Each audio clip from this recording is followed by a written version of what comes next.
Wednesday, everybody. Hope you're having a good one out there as we crawl closer to the weekend. That's right. It's not too far around the bend. Get done today, and then it's an easy walk to get to the Saturday and Sunday. But you got to go through the raindrops once again today. So be careful out there if you're driving around. Supposed to clear up a little bit later. So hopefully Philly should be good to go tonight. Amy Fadul, how are you today? I'm doing well. It's good to see you guys. Good to see you, Ray. We get dressed up, Amy Fadul, today because, she does other things, and she's got to look good. You know, for us, we get the sweats and the T-shirts. I don't own a pair of sweatpants. So I know you don't really? No, I don't. What? That's crazy. I wear leggings. I don't own sweatpants. Wait, which one are those? Are the okay? I know leggings. what they are. Yeah, Like you wear leggings. jeans here usually. Yeah, I usually wear jeans. Yeah, you make it seem like I'm a slob here. No, I'm gonna start dressing up everything. Yeah, I'm one to judge who's a slob. Thanks, Amy. Sure. This coming from Amy, who used to host Daily News Live, and Bob Cooney would be sitting there with a shirt, tie, and a jacket, and a pair of shorts and slides. Yeah, but you look great from the top up. That's all that needed to be. Yeah. We had the desk thing going. Ray, how are you today? I'm doing great, Bob. Yeah, you pumped up. He was screaming in my ear before this show started. Let's go! He is all ramped up. For the what's got you ramped? Is it the 30-13 Phillies? Is it the schedule coming out tonight? Everything. I mean, this is just a great time. The 30-13 Phillies are wonderful. I got to watch Aaron Nola spin a gem yesterday. I get the fact that I can plan out my entire fall tonight. I'm a couple days away from going down the shore with some friends. This is just a great time to be me. He's got a life, doesn't he? He does. Yeah, it's a nice time. It is. It should be. Yeah. Enjoy. Like the other day, I was sitting in my chair in the house, and I guess I was like concentrating on something. My wife walks by and she's like, "What's the matter? You all right?" I said, "God, I just wish I was Ray." It just came out. Like I didn't think about it. I just today the big bosses come in. Ray, you were spectacular on Saturday night with your call with the Union game. Like I mean, it's Ray's world that we're all living in. We're just living in it. That's all we can do. Love it too. All right, I'm going to add a little new feature today. Ray, I didn't even tell you about it. Now, breaking sports news from 97.5 The Fanatic and 97.5thefanatic.com. That didn't take long. It's scheduled release day, and we're going to get the leaks left and right. Jeff McClain. Bob, this was the game that meant the most to me. Yes. And I'm so thrilled to be able to break this one on Listen the air. to his voice. He sounds excited. I know. The Eagles head to the Saints for a Week 3 tilt in New Orleans. All right. Okay. That's what he wanted. That's all I wanted. Yes, because it doesn't interfere with your other professional life, right? That's right. Are you going to try to get down there? Yeah. Oh, okay. I think you can take out the word try. Sorry, yeah, I'm actually busy for the rest of the show. I got to figure out my travel plans. Yeah, you better get on it now because those travel prices are just crazy. Oh, they're going to skyrocket today. Yeah. Yeah, so we have week 1. As we knew, the Eagles play the Packers in Brazil. But now we have a time. I think that just came out this morning, maybe. 9:15. 9:15 Brazil time, 8:15 Philadelphia time. Switch those. No, Brazil's an hour ahead of us. Oh, so that's They're right. east. Okay. Yeah, so 8:15 Philly time. It is late for Brazil, isn't it? So you have that. There's rumblings about week 2, but nothing we're ready to confirm yet. But now we have Jeff McClain confirming week 3 at New Orleans. No time on that, right, Ray? No time on that. Okay. All right, so very interesting. We'll see how it all plays out. A lot of stories to talk about, but you know what we have to do first. Now, the front page. The stories everyone's talking about. 97.5 The Fanatic. There's only one way to describe your Philadelphia Phillies, and that is so damn fun. I just love watching this team. They get a 4-0 win over the Mets yesterday. It is a sweep. I heard the explanation yesterday. This was a 2-game series. Correct. It was a sweep. They win another series. They haven't lost a series since the second one of the season, I believe. So that's good. Another series starts tonight at home against the New York Mets once again.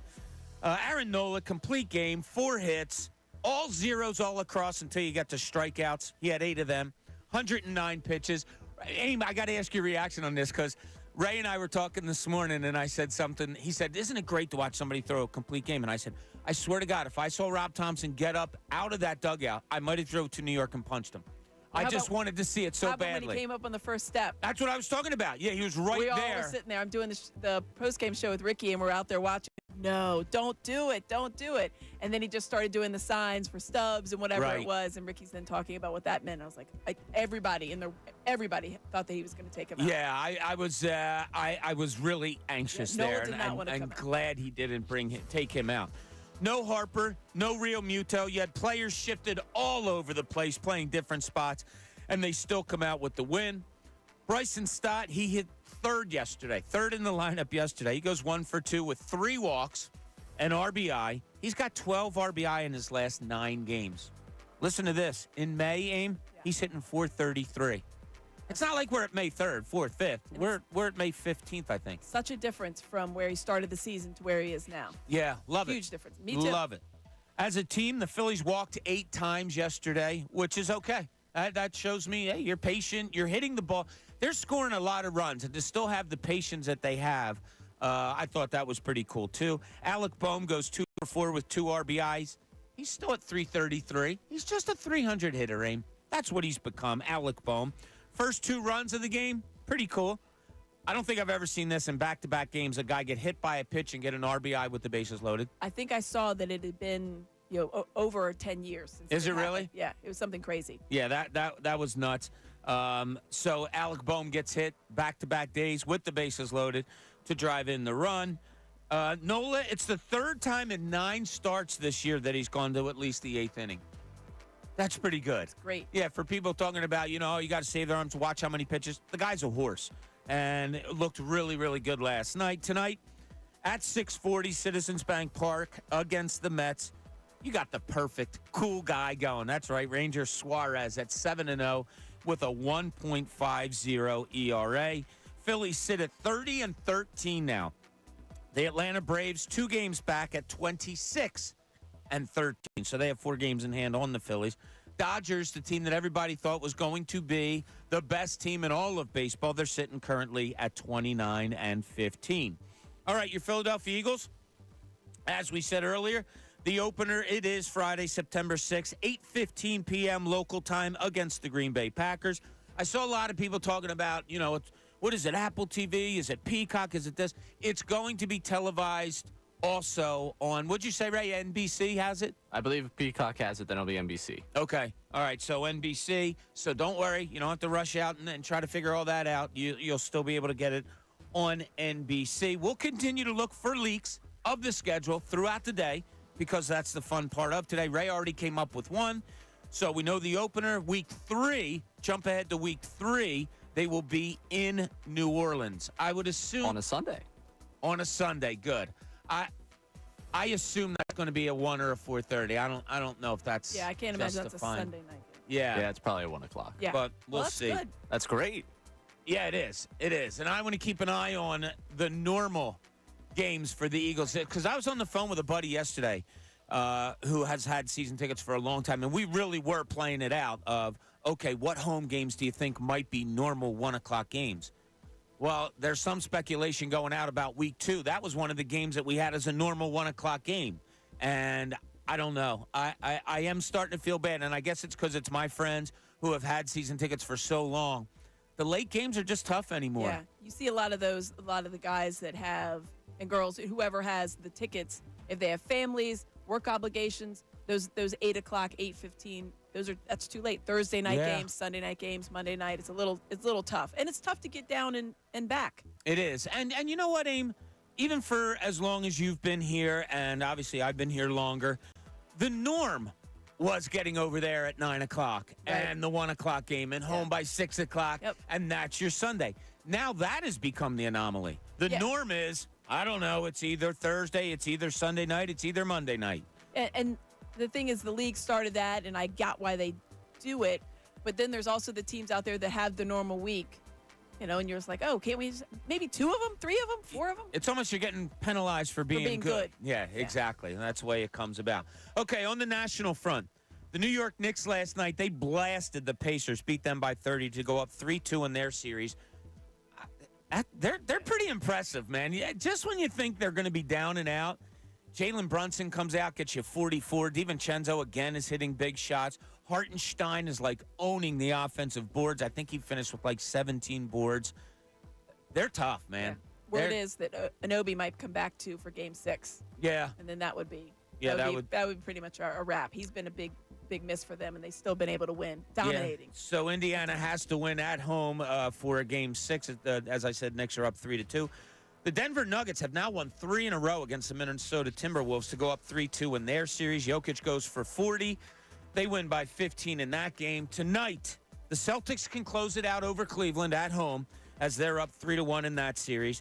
Dallas Mavericks at OKC. That series tied at 2-2. Last night, also, I watched it. I know Ray did. We were texting back and forth. I'm sure, Amy, you checked in on it. WNBA debut of Caitlin Clark. Big night. You're watching it and you're saying, somebody texted me like, oh, horrible debut for her. It's a different game. She's a rookie. She's playing on a team that had the number 1 pick, so they weren't a great team to begin with. So Caitlin Clark debuts for Indiana last night in Connecticut. They lose by about 20. Caitlin Clark goes for 20 points, but just 5 of 15 shooting, 4 for 11 from 3. Watching the game, it was like watching a freshman playing high school or college. It was like a rookie playing their first game. It was all of that. But if you want to look at a box score and say, oh, was she that out of place? 0 rebounds. 0 rebounds. Yeah. Caitlin Clark is the kind of player, for those who haven't seen him, for those who have, that knows where a ball's going. Exactly. Much like a Josh Hart, is just that type of guard. Doesn't matter size, whatever. They know where the ball's going to be, and they go and get it. Last night, maybe a lack of foot speed, people paying more attention to her. When she drove a lane, they let her know they were there. It was crowd. There was a crowd that met her there. Yeah, there was crowd. So I enjoy that. It was fun, though. Yeah, I enjoy. I've talked about Caitlin Clark a lot, how much I like her game. I enjoyed that the opponent said, no, not on our... Exactly. And kind of took care of her a little bit last night. You need to have that. Everything that I need to know about the interest in this is Shawnee wakes up. My 9-year-old wakes up this morning, goes downstairs. First thing he asks Alexa as he comes down, our little smart speaker or whatever. I didn't think it was his sister. Yeah, both true. Could have been. It's a lovely name. But he asked, how many points did Caitlin Clark have last night? Is that right? So first thing he asked. That's go. It's the first thing he asked. And I was just like, yours is a blessed do you want to know what the Knicks score? No, I don't care about the Knicks score. He's all out on that. He's all in on the Pacers, which is going to be disappointing for him. But yeah, it's the first thing he wanted to know. I'm not counting the Pacers out yet. Okay. I'm not. No, I'm not. They fight. They do fight. I understand the maybe the favoritism going towards the Knicks because they have beaten the Pacers at their own game quite often in this series. But I'm not counting that one out. I think it's been a really good series, fun series to watch. There's been a couple of blowouts, but if you're just looking at scores, you're missing a really great series. The last thing I wanted to bring up on the front page, there's 2 candidates out there among 3, but there's 2 out there that have been mentioned for the Los Angeles Lakers head coaching job. And 2 of them have ties to the 76ers. One is Sam Cassell, who was a longtime assistant here, of course, and then moved up to, he's up in Boston now, right? Sam Cassell. And the other one, J.J. Redick. That was confusing to me. I'll tell you what. I don't hate it. I just don't get it. I'm a longtime assistant in the NBA. There's a guy, Quinn, for down in Miami, that I kind of was hoping that the Sixers, he played at Notre Dame, an assistant in Miami under Eric Spoelstra. He was a guy that I was mentioning on air before the Sixers hired Doc Rivers. You're a guy like that who's put your time in the NBA. Now, J.J. Redick put his time in the NBA as a player for, 13 years, 14 years, maybe something like that. Yeah, I don't know. I go through the coaching ranks. I've been here. I've been, doing my due diligence. Well, that's the thing. Everybody wants to have, they want to find the next big, look, we discovered this guy. Sometimes it's not that hard. Just look around people. Like you mentioned Eric Spoelstra. Eric Spoelstra put in his time, video assistant and everything like that. He seemed like he was like this up and coming, we found this real gem. It was a gem that had been hiding literally in your organization. So it's hard to say that, but from the outside in, but I think people want to try to reinvent the wheel. They want to do the Chip Kelly. Oh, look, we made this big. No, sometimes it's just easier to just go ahead and pick a guy that's coached basketball before. You know who's got a great story about that when it comes to the video part of it? It just came into my head. Frank Vogel. I don't know if you know this story. So Frank Vogel was a Division III basketball player at Juniata College, which is out in Huntington, Pennsylvania. And I only know it because my father went there. My 2 sisters went there. 2 of my brother-in-laws went there. I had a niece and a niece go there. Like, I got a long family history at Juniata College. So we're going to Indiana one time. Sixers are playing, and Vogel's the coach. So I'm looking up some stuff about him. I'm like, whoa, what's this? He went to Juniata College. He's a Division III player at that college. He calls, at the time, Rick Pitino at Kentucky. Okay. And says, I want to be a basketball coach. I'm just a Division III player. I don't know what to, I want to come to Kentucky and learn how to coach. What do I do?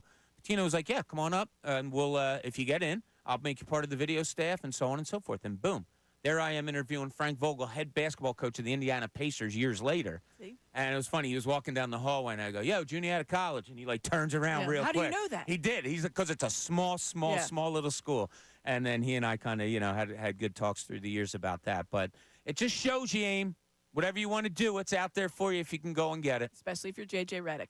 Yeah, I just... Do you think that's player-driven then?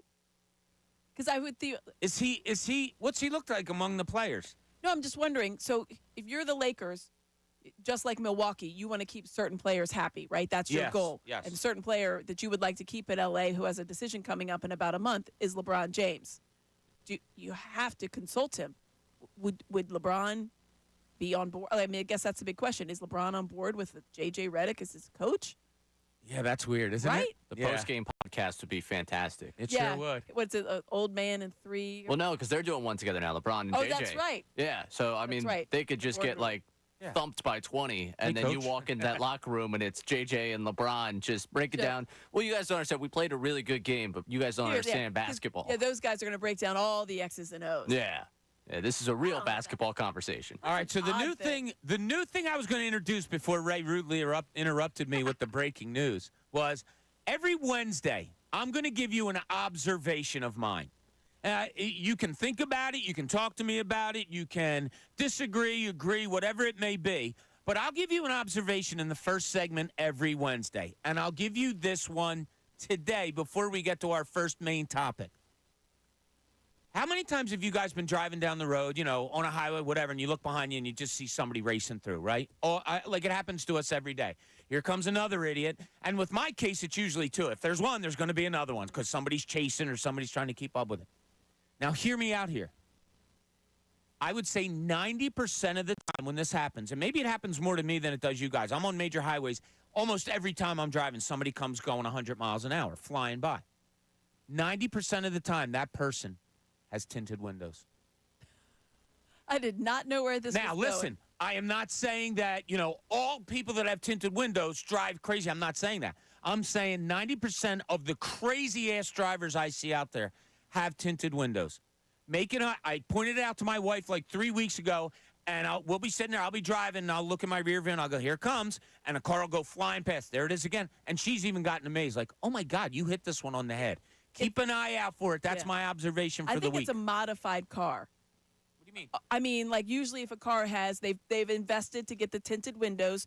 Usually if they're speeding by you. It's got some giddy up. Right. There's a little bit of an alteration. Maybe it's a little bit lowered. Maybe it's got the extra exhaust. Maybe it's got a tail fin. I feel like you could kind of evolve that opinion to any kind of mod. It'd be rare to see a car that was going 100 that didn't have a little extra giddy up, that didn't have tinted windows. Okay. Now, I will say if you live in Florida, tinted windows are an absolute necessity. Oh, yeah, because of the sun. Yeah, Yes. absolutely. Everything in your car would be baked. Keep an eye out there, though. Okay. If you're driving, and I hope everybody's a safe driver, but every once in a while, and to me it happens a lot, honest to God, on the road, I'm going to look now. All right, you see some just come flying by you. You look, 90% of the time it's going to be tinted windows, Aim. I'm telling you. I take a lot of highways. Okay, here's our first observation we want to throw out there for the day today. And you can chime in on this, 610-632-0975. We'd love to talk to you. If you can't talk, you can text that very same number.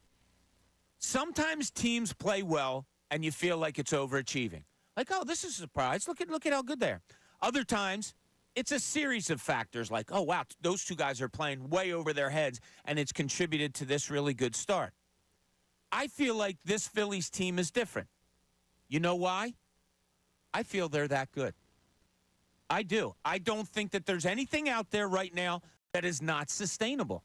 And I've been waiting. You bring it up early, and I did like 3 weeks ago, brought it up. Oh, is there anything? You're early in the season. You're 15 games in, and you're like, oh, this is really cool that Alec Boehm's hitting 600. He's not going to keep that up in this. But I'll tell you what, it's really factored in to me, especially this week when they haven't played good baseball. They haven't gotten good pitching. They didn't get a lot of runs and hits and stuff like that, and found ways to win. Or in the case of the game the other night, what was it, Sunday, when they lost, 7-6, a game they could have won. Right. Even when not playing well. I think this team is over that hump of they just know how to win. And I don't think there's anything that's an anomaly with this team. 30-13, is that, can you hold on to that? I don't know. I'll do the math during the break. It probably equates to like 113. Is it 113? 113. That's a little ridiculous. Not. Yeah. Probably not. But I think it's 100 wins is completely conceivable. So I was talking to a buddy yesterday, same buddy that I was talking to that I said earlier. It has gone up in his betting line up to 99. Has it really? Yeah. Yeah, I just kind of threw that. Well, we were watching that game last night or yesterday, and you're thinking, yeah, like to your point, sustainability, I think, is an overall theme. Like overall, I think they can continue this trajectory. Can they win 113 games? I don't know. That is a lot. Can Alec Boehm continue this? Probably. Can Ranger Suarez continue something like this? Absolutely. Is he going to be undefeated the rest of the season and his ERA is going to stay under 2? Probably not. But I bet his ERA stays low, and I bet his wins-losses are going to be more wins. You know what I mean? So I think that the idea of it, the sustainability, is more of the idea of this team being a dominant team. And I know people are going to talk about the schedule. The schedule is the schedule. The Braves are going to play the same exact people. The Braves have also lost some bad games, too. So have a lot of the good teams out there. The Orioles, they just lost to the Blue Jays. Terrible team. So it's like, okay, well, they're all major league players. Everybody has like a game. You're not going to go 162-0. It's never happened. But I think that, to your point, I think that there is a sustainability for winning with this team. And I think it starts with the players. They believe they can win every single game. Now, a little concern that we had yesterday during this show, Aim. So we had the Phillies game on the TV with the sound down because we saw you on pregame with, And so we're watching it, and I'm sitting in here looking at it, and JT Real Muto runs out to warm up the pitcher, Aaron Nola, because Stubbs had to get his equipment on. Yeah, and he just kind of shifted in his normal catcher stance, and you see him wince. That concerns me a little bit, and that might be the one little thing that concerns me is that little itty-bitty catcher that they have back there maybe too many times. But I think this Phillies team, as Amy said, you're not going to get the numbers that you are now for the rest of the year, but Ranger Suarez is going to be really good. Alec Boehm has grown into a really good hitter, as has Bryson Stott. I think this is sustainable. I don't think there's anything that's an anomaly with this team. Agree or disagree? 610-632-0975. We're going to keep an eye out for Eagles schedule leaks. Also, we'll do that all day. And look, we can't go by without talking about a little bit about the Sixers. And, all right, where are you standing? Like Andrew said today, I don't want to make this the LeBron James radio show, but, like, you can't not stop talking about it either. And maybe others that you're interested in. Maybe some of your interests have changed there. This is Middays. Amy Fadul is with us most of the day today. I'm Bob Cooney, 97.5 The Fanatic.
Welcome back. Middays 10:32. Thanks for joining us here on this dreary Hump Day Wednesday. It's going to get brighter. Everything's going to get brighter. The weather, it's going to brighten up, Aim. As you said, it looks like the Phillies should be good tonight. I think the rain that I looked earlier today, it's going to end around 2 or 3 and then supposed to clear up enough. Phillies Mets should get that game in tonight. I think so. Your son, Sean, I'm not sure they're going to get that game in because that's field problems. They don't have, like, the field crew out there, do they? No.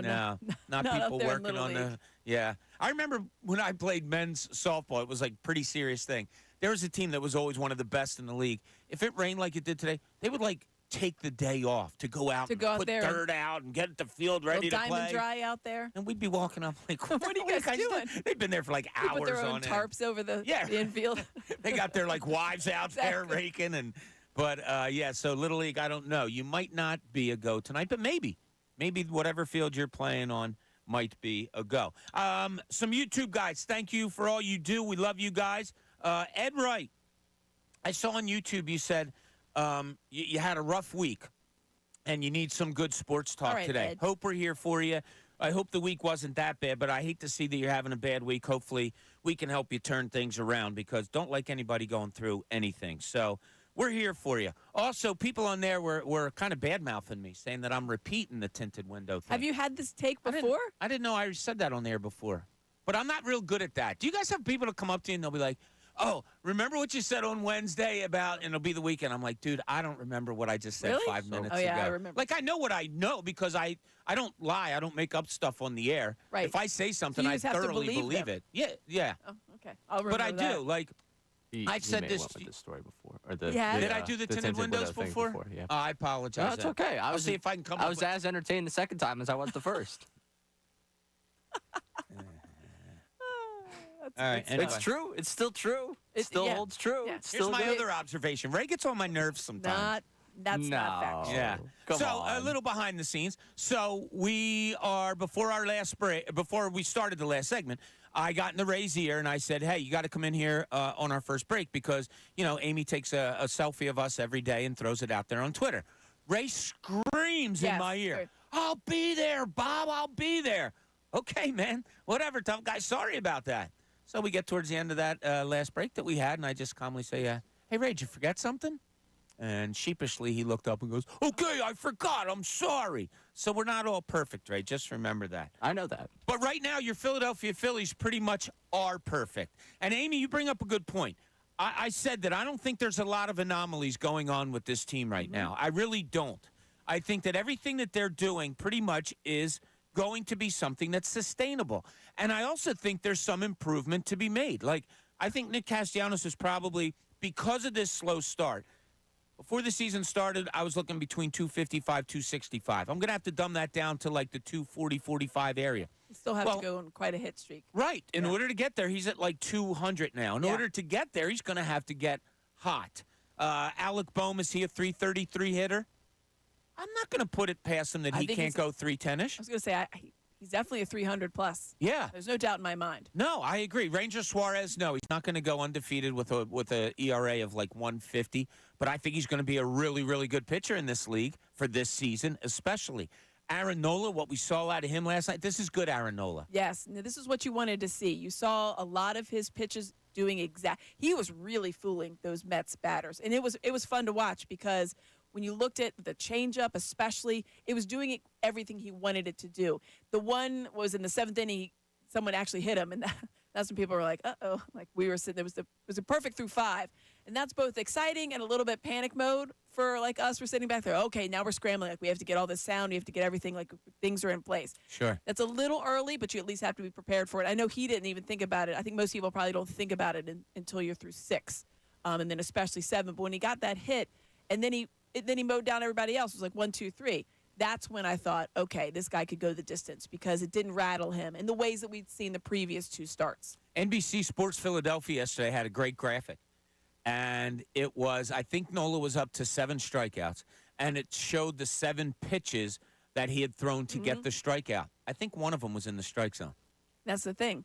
Yeah. His out pitch is because he was doing so much with the pitches previously that the batters, they were swinging at those. They had no idea where those pitches were going to end up. Yeah, and it was funny because I think it was his previous outing. The Blue Jays. and he was a little bit off. He had 7 strikeouts, but he gave up a lot. He was hit a lot. He had a lot of mistakes. And Ricky had a great point. Either when you went to him, what did they go to you guys in the 6th inning or something, or 7th inning? Yeah. And Ricky had a great point. He's like, look, he's throwing. He wants to try to throw it either low and inside, low and outside, but he's just not getting there. It's getting over the plate a little bit too much, and it's getting above knees a little bit too much. And I heard that comment, and I took it into the game yesterday. And when they showed that graphic specifically, I was like, damn, this guy's throwing the ball wherever he wants to throw it today. And to hear the announcers on TV just saying, like, he is sick today. Yeah. Everything he's throwing is sick. Yeah. And when he's that good, Aim, and he throws a fastball that's only topping out at 94, it looks like it's 108. Exactly. And that's why you saw the batters. They were just absolutely baffled when they were just – and you could see some of them, they'd walk away. I think it was Stewart at one point just walked away and just – like he looked genuinely confused. Like, I have no idea what I just saw. Was it a fastball? Don't know. Not sure. Do you think the Phillies need to make a move on this roster right now? Because I'm getting concerned about something. So, when you have 3 straight games of JT Realmuto pitching, and then Thompson comes out before the game yesterday and says, hey, he did some light hitting, he did some catching, and we saw the video where he got up and he just tried to do a side-to-side, like a natural catcher move. You wondered, oh, that didn't look – and you saw his face. Now, and Thompson did not commit at the time that he would start – Realmuto would start today, meaning obviously he said tomorrow, but today or tomorrow. So that was like, okay, so say he doesn't start this next little tiny Mets series. Well, now you're up to – this tiny little Mets series. Yeah, little 2 games, little baby-sized Mets series. It's still a series, everyone. Yes. Because, and you and I wonder the side note, it is, I think, because of – there's 2 games in London between these 2, and 1 each counts as a home game. So that's where they kind of had to fiddle with that. But then there's concern because now you're up to 4 if he misses today. Then you're up to 5 if he misses tomorrow. That would be my concern. Garrett Stubbs, captain vibes, fine in a pinch. He's never, ever done what he did yesterday, which is start 3 games in a row. Ever. Yeah, and I don't know of any catcher back there ever in my lifetime, whether you're a starter, a backup, whatever, who gets plunked behind the plate more than him. And he's a tiny little guy. He does a good job of trying to but I feel like he's always kind of corralling the ball through. He takes balls off the thigh, off the, he's other doing a parts. lot of moves to try There's to get those. the opposite hand getting hit. It seems to happen. Here's my observation. Almost once a game, Garrett Stubbs is giving the old, oh, that hurt on a pitch that hits him somewhere. Yeah. I think you do have to make a move. Yeah. I don't. JT Realmuto might be one of the toughest players in this city right now, all sports combined. He just goes through it, and he is tough that way. That little wince that you see yesterday, that's not good. And reading too much into it, hey, maybe he had something in his back pocket that pinched him in the ass when he did his little move. I don't know. Maybe we're reading it wrong. But if we are reading it right, I think you have to make a move. What would the move be, Ray? Like, on this team now, is it as obvious as saying, well, Cody Clemens has to go down and you bring who's their back? Who's the catcher down AAA? Marchand or whatever? Well, so he's right now on a rehab assignment. He is on in rehab. Clearwater. So, yeah, you might be waiting until he's fully healthy to really make any sort of move because when you look at what they have down there, like Garcia, he's not going to come up and be anything. Roberts, I think, is one of the other ones down. Like, the options they have at AAA at catcher are not inspiring and not exactly like it's not like this is Stubbs is an inspiring choice to play every day, but imagine less inspiring, and that's what you have in AAA right now to come up and build through there. So you're really looking at how fastly there we go, I'll have that on Friday. How quickly can you get I got it, thank you, I can read time. How quickly Marchand can get himself moving forward, like getting himself healthy. Because that's your best secondary like there is probably an argument to be made going into this season. He's also not a big guy either. No. By the way. But you're gonna have to give for anything else that we're talking about. Forget ability and all that stuff. You're probably gonna have to give Stubbs a day off. Like you said, yesterday was the first time he caught 3 in a row. I wouldn't be surprised if just maybe, if they go to Realmuto today and say, now, I don't know the inner workings of how you can do it, but I'm pretty sure if Realmuto wakes up today and says, yeah, man, this thing, it ain't ready to go yet, it wouldn't surprise me if they make a move today.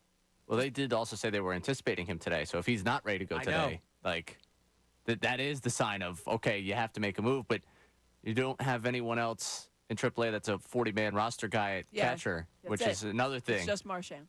So yeah, and like I honestly think they might say, hey, Stubbs. You got to get back out there, guy. We've had you here as captain vibes for a while. Yeah. You're going to tough it out for a week for us until we can actually have the flexibility to make a move. He's going to earn that captain vibe. So that was kind of my question. So, okay, you answered that well. I appreciate it. I don't like the attitude, but I appreciate you answering the question. Is this going to be like a fight type of day for the two of us? You're the one that I didn't say. All I said was, 10:40. I can read. Oh, sorry, man. I was just pointing it out. If I make a mistake, I'll give you the time also, so you can chart it down. Oh, yeah. If I catch myself making the mistake. true. So many times I make mistakes, I don't even know I make them because that's You've been how bad I flawless am. so far, Bob. Yeah. All right, I got another question that I have to put out there for you, and it is concerning these Philadelphia Phillies. It's a big one, and there's probably a myriad of answers, and I have mine. It's early in the season. It's a 30-13 start. Who do you give the most credit to? Who do you give the most credit to for this Philly start? When we get back, 610-632-0975. I want to hear your answer and your reasoning for it because I have a feeling there's a bunch of them. I have mine written down. I don't think Amy and Ray are going to say the one that I have written down. But maybe you have something different. 610-632-0975. Call in. Call now. Let us know who you think that person is for the Philadelphia Phillies. Or you can text that same number. Amy Fadul with us. This is Bob Cooney, Middays, 97.5 The Fanatic.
Thanks for joining us. Middays here today on this Wednesday.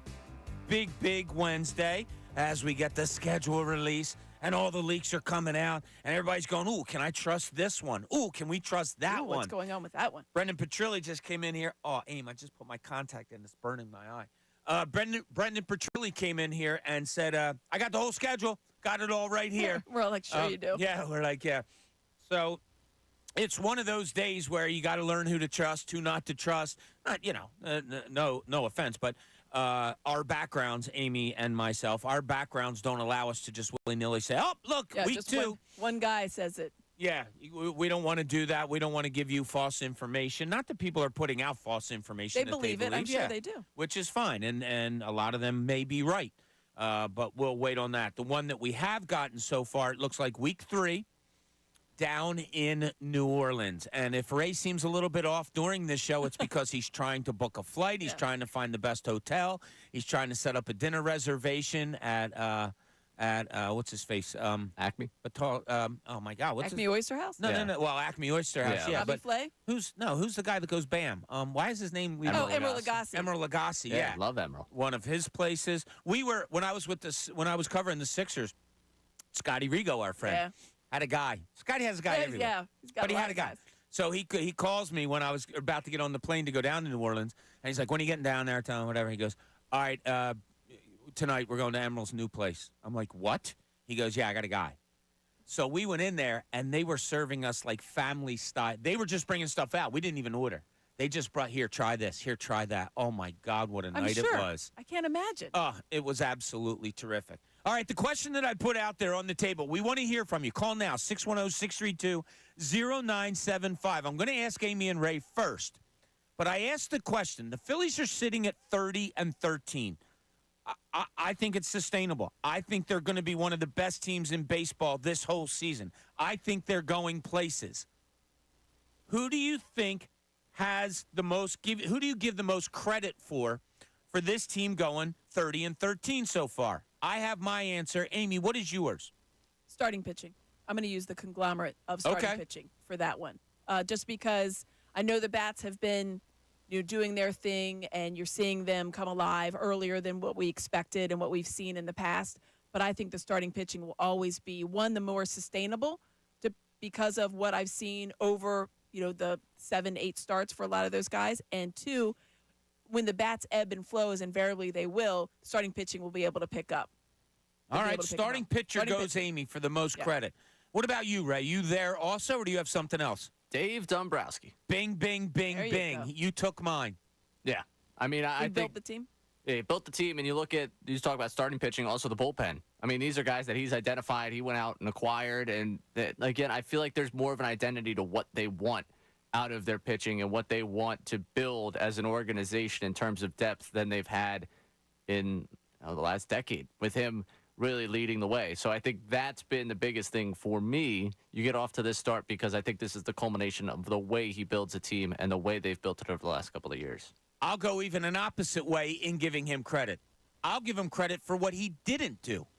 And that was, we talked about it. You pretty much ran it back this year. Mm-hmm. You did bring back Aaron Nola, which was great, but he didn't let him go. He did go out and get Whit Merrifield, which you needed a bat off the bench, a utility guy. He went and did that, but basically ran it back. So as much as you correctly say, Ray, all the good things that Dave Dombrowski did, I also have to give him a lot of credit for what he didn't do. And I think it was a stroke of genius to run it back because not only are the players you had on the field, Aim, this seems to be like and I know people are tired of hearing of it, and there were times that I did too, but I think there's something really to it. These guys are like... I know what you're going to say. They're together. Yeah, I think there's something to that.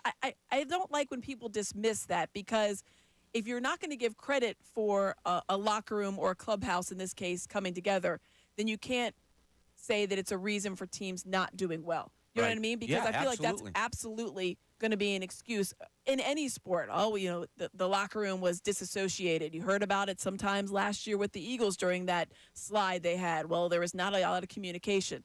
So you have to put some credence into guys being all on the same page and being bought in and genuinely getting along and enjoying being around each other and playing together. across all sports. I feel like you have to put credence to that. It's like all work areas. You know, Yeah. we all have jobs. A lot of us are fortunate enough to love our jobs and love the people that we have to work with, and it makes life so much easier, even if it's Ray. There's others like you go to work and it's a struggle. It's a job. It's Right. it's work. I gotta go to work. I've been lucky enough in my career. I've never had to say that. Amy, I know you Yeah, have I truly too. love it. Yeah, and like it makes it easier to go to work. And I really feel it's that way in sports too. I know you're playing a game for a living and making tons of money. Yeah, that should be enough in some people's minds. But when you're around people you want to be around, it does make life so much easier. Chris in Delaware, you're on 97.5 The Fanatic. What's going on, Chris? Bing, bing, bing. As you said, Bob, you talk a lot about winning organizations. You know, something the Sixers are struggling with, right? Right. Well, the Sixers, and that starts, from Middleton's office on down to Dombrowski, down to the field manager and his coaching, and then acquiring the kind of players that are, that build that culture. And also the things that they didn't go out and do. Everybody wanted, it's easier hindsight now. Everybody wanted Snell and everybody wanted Montgomery to throw big bucks at them. But just to know what you do have, right, and not to just totally break the bank on what you might not need. I mean, 29 other teams could have gotten Turnbull, right? But we did. Right. Chris, let me me ask you real quick. So during this offseason, and I was the guy, I said, I would love if they got Snell or Montgomery if they didn't break the bank, whatever. But I wasn't dead set on it. I was just arguing with people who said, no, they don't want it. But when they decided to run it back this offseason, were you okay with it then? Yes, I was. Okay, Yeah. cool. Yeah, cool. Thanks, Chris. Appreciate the call. I mean, that's. There was probably some people that were not. They were like a little bit. There was a Castellanos thing. It was like, really? Do you think you should have gotten one more? Yeah, I know Blake Snell was obviously. You saw those guys getting picked off. And you thought, don't the Phillies need one more guy, Right. one more starter, one more bat, one more?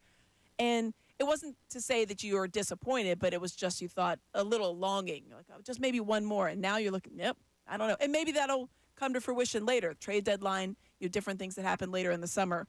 But I feel like that was the best move, was no move. Yeah. No significant move, I should say. And running it back is tough because when you had such disappointment at the end of last season. Yeah. Now, that's something that you have to be confident enough in. You go to that locker room. Guys, how do you feel? Was there something more that we needed? And I have a feeling the players came back like, no. We screwed this up. Leave us be. Let us go. Keep us back. We should be all right because I don't think many people would have argued with him had he said to Nick Castellanos, sorry, we have to get somebody else after, the horrible slump that he had in the playoffs. Nick in Riverside, you're on 97.5 The Fanatic. What's going on, Nick? Hey, guys. How you doing? Good. Hey, How Nick. about you? I'm doing all right. Good. I really feel like this season, I want to give the most credit, honestly, to Rob Thompson. With all the injuries in and out, he's got to make a lot of substitutions with people, and he's got to make a lot of difficult decisions. So I feel like, you got to give a lot of credit to that man, especially with having 30 wins, a lot of like the most wins in the whole league, and then the way our starting staff is this season, I just feel like you got to give a lot of credit to that man. I got to tell you, Rob, I agree with you. It's funny when you get pushback on Rob Thompson. I don't think it should be there all that much. All right, when we get back, a little bit more Phillies talk. Of course, we got the Eagles schedule coming up tonight. We'll see if there's any leaks going on that we can forward to you. This is Middays, Bob Cooney, 97.5 The Fanatic.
Welcome back, Middays. Want to tell you that great 10 o'clock hour we just had was brought to you by Window Nation.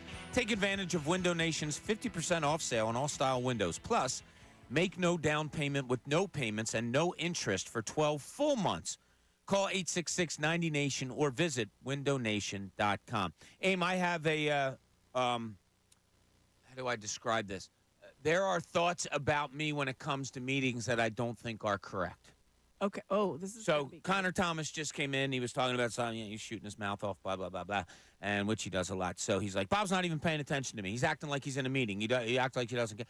So somebody that I used to have meetings with went behind my back and told management, I don't like the way Bob's attitude is in meetings because I would just sit there. Like, I didn't hate meetings. There's things that have to be had and said, and I understand all that. But I didn't sit in a meeting and every time somebody say something, go, yeah, woo! So you're not proactive in a meeting. Now, if my face or my body language wasn't all that great, I'm saying this honestly. It wasn't because I didn't want to be there or I didn't like it there. It's just, I just want to clear that up. Yeah, you don't like your meeting persona, how it's been. I'm going to have to, from now on, sit there with a little smile on my face, I guess. And just, do you have a little RBF maybe, and they don't like that? Yeah, maybe I did. Yeah. And I don't usually have that. No. Maybe that's why. Maybe that's because they'd never seen RBF on me. So they were thought, confused. like, he's he's not a meetings guy. All right. Yeah, I don't mind meetings. We have one today, don't we, Ray? Yes, we do. See? I go. can't wait. And I'm going to go in there and smile my ass off. Well, then that'll be even weirder because now you're like the Joker if you do that. Really? Yeah, you don't want to smile. You can look pleasant, interested. Okay. All right, I work can on do it. that. Something to work I'll on. look like I have the RBF, which will make you look like you're having a great time. There you go. Okay. I'll do that for you, Bob. You'll be on your phone looking for flights to New Orleans. Yeah, I mean, if I don't have it booked by the end of the show, of course. True. Yeah, I've had bad luck this week in trying to get things done over the computer. Really? And yeah, like I told the story about my newspaper delivery. Now they're calling me all the time, and I couldn't get it done on the computer. And then today I have to get my car serviced, and I'm trying to do it on the computer. Sorry, not your fault. This is on our end, but we can't process Just this. call? I don't like that. So now I got to call. Yeah, and then you don't like to call. Well, if I can do it online, it's so much easier. It is, I feel but like I'm gonna do a is it better really job. hard to make a phone call and say, hey, can I get an appointment for 8:30 on Saturday morning? It isn't. Are we becoming a lazy society, Aim? I just feel like it's so much easier and there's a better chance of what I want to transpire at whatever I'm booking if I can type out what it is that I'm looking for. Okay, like fair enough, because you have proof. Yeah, I booked it like a charter bus. We're going to go to a concert, and we're going to. A bunch of people are going, so we want to get a bus. And they're like, "Oh, call." And so what I did, I finally called one. I spent like 20 minutes trying to trying to define what it is that I wanted. When meanwhile, the company that I emailed and delineated out word for word, right back booked with them because the other person. Well, what time do you want to get picked up? Where are you going? I'm like, okay. I'll tell you, it was a couple years ago where I came to the conclusion, like, my God, are we getting lazy as a society? And that's when I did this. I had the remote in my hand, and on my then cable company, 806, boom, put on channel 6, whatever it was. It comes up on my TV. Next time, just press this button and say, please turn on 6 ABC. I'm sorry, was it really hard for me to go 806? Or actually, it was 850 because I was putting on NBC ESPN. Sports Philadelphia. 847. 850 is ESPN. I don't know. We do YouTube TV now. That's fine. Yeah, it saves a lot of money. Apparently, I don't know. I was going to say you're not in control. You have no idea. I really you don't. have no idea. Yeah, Ron on the cell. You're on 97.5 The Fanatic. What's going on, Ron? Hey, Bob, it's VT Ron. Hey, VT Ron, what's Ron. happening? Hey, Amy, being a Kentucky grad, I got to tell you something. You got one heck of a basketball coach from our host, Yes. Kenny Brooks. I was. Ladies, Kenny is great. I'm very excited for the women's basketball team at Kentucky. You should be. He brought in a great player. He brought in Georgia with you, too. You should be really, really excited about it. Very it's our loss, and you're a fantastic game. I just wanted to mention that. I've been meaning to call you all on that for a long time, but be happy with Kenny Brooks. He's one hell of a coach. I'm excited about that. I thought the VT You might have should been be. Virginia Tech. You should be. Hey, Bob, I got to tell you, I think the biggest difference in this year's team, and it's the staff, the pitching staff. Nola pitched a Rembrandt yesterday, but Ranger Suarez at 7-0 and a 1.50 ERA. Imagine if you didn't have him. And I think that's the biggest thing. That's fair enough, Ron. That is absolutely fair enough. I'm not going to deny you that Ranger Suarez could be the biggest reason, because I think in baseball more than any other sport, Ron, I don't know if you agree with me on this, things are contagious because you play every day.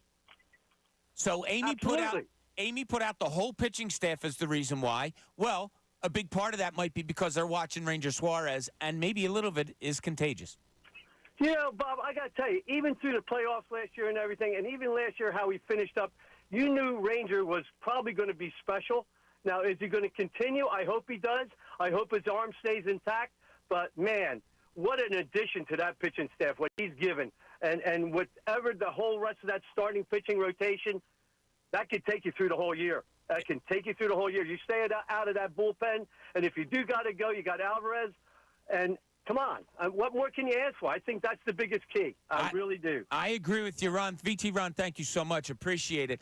And, you know, we have failed to mention lately, because things have been going so well, and I don't know how much better they could go for the Phillies, but the fact that they're doing all this without Junior Marte in the bullpen, it's just shocking. It is shocking. Yeah, I mean, the only thing, Ray and I talked about this when we adopted him as the adoptive son of this program when we first started. We said the only thing that could keep him from winning Cy Young and NL MVP was an injury. Yeah, himself. And so that's what came about. So I think, you know, okay, fine, that came about. He's not going to win MVP. He's not going to be Cy Young. But we all know that he is capable. MVP here. Yeah, absolutely. Minor no question setback, about major it. comeback. He's going to have a great summer. Yeah, I think so, too. So God bless you, Junior, and hurry back. He'll win Midday's valuable player.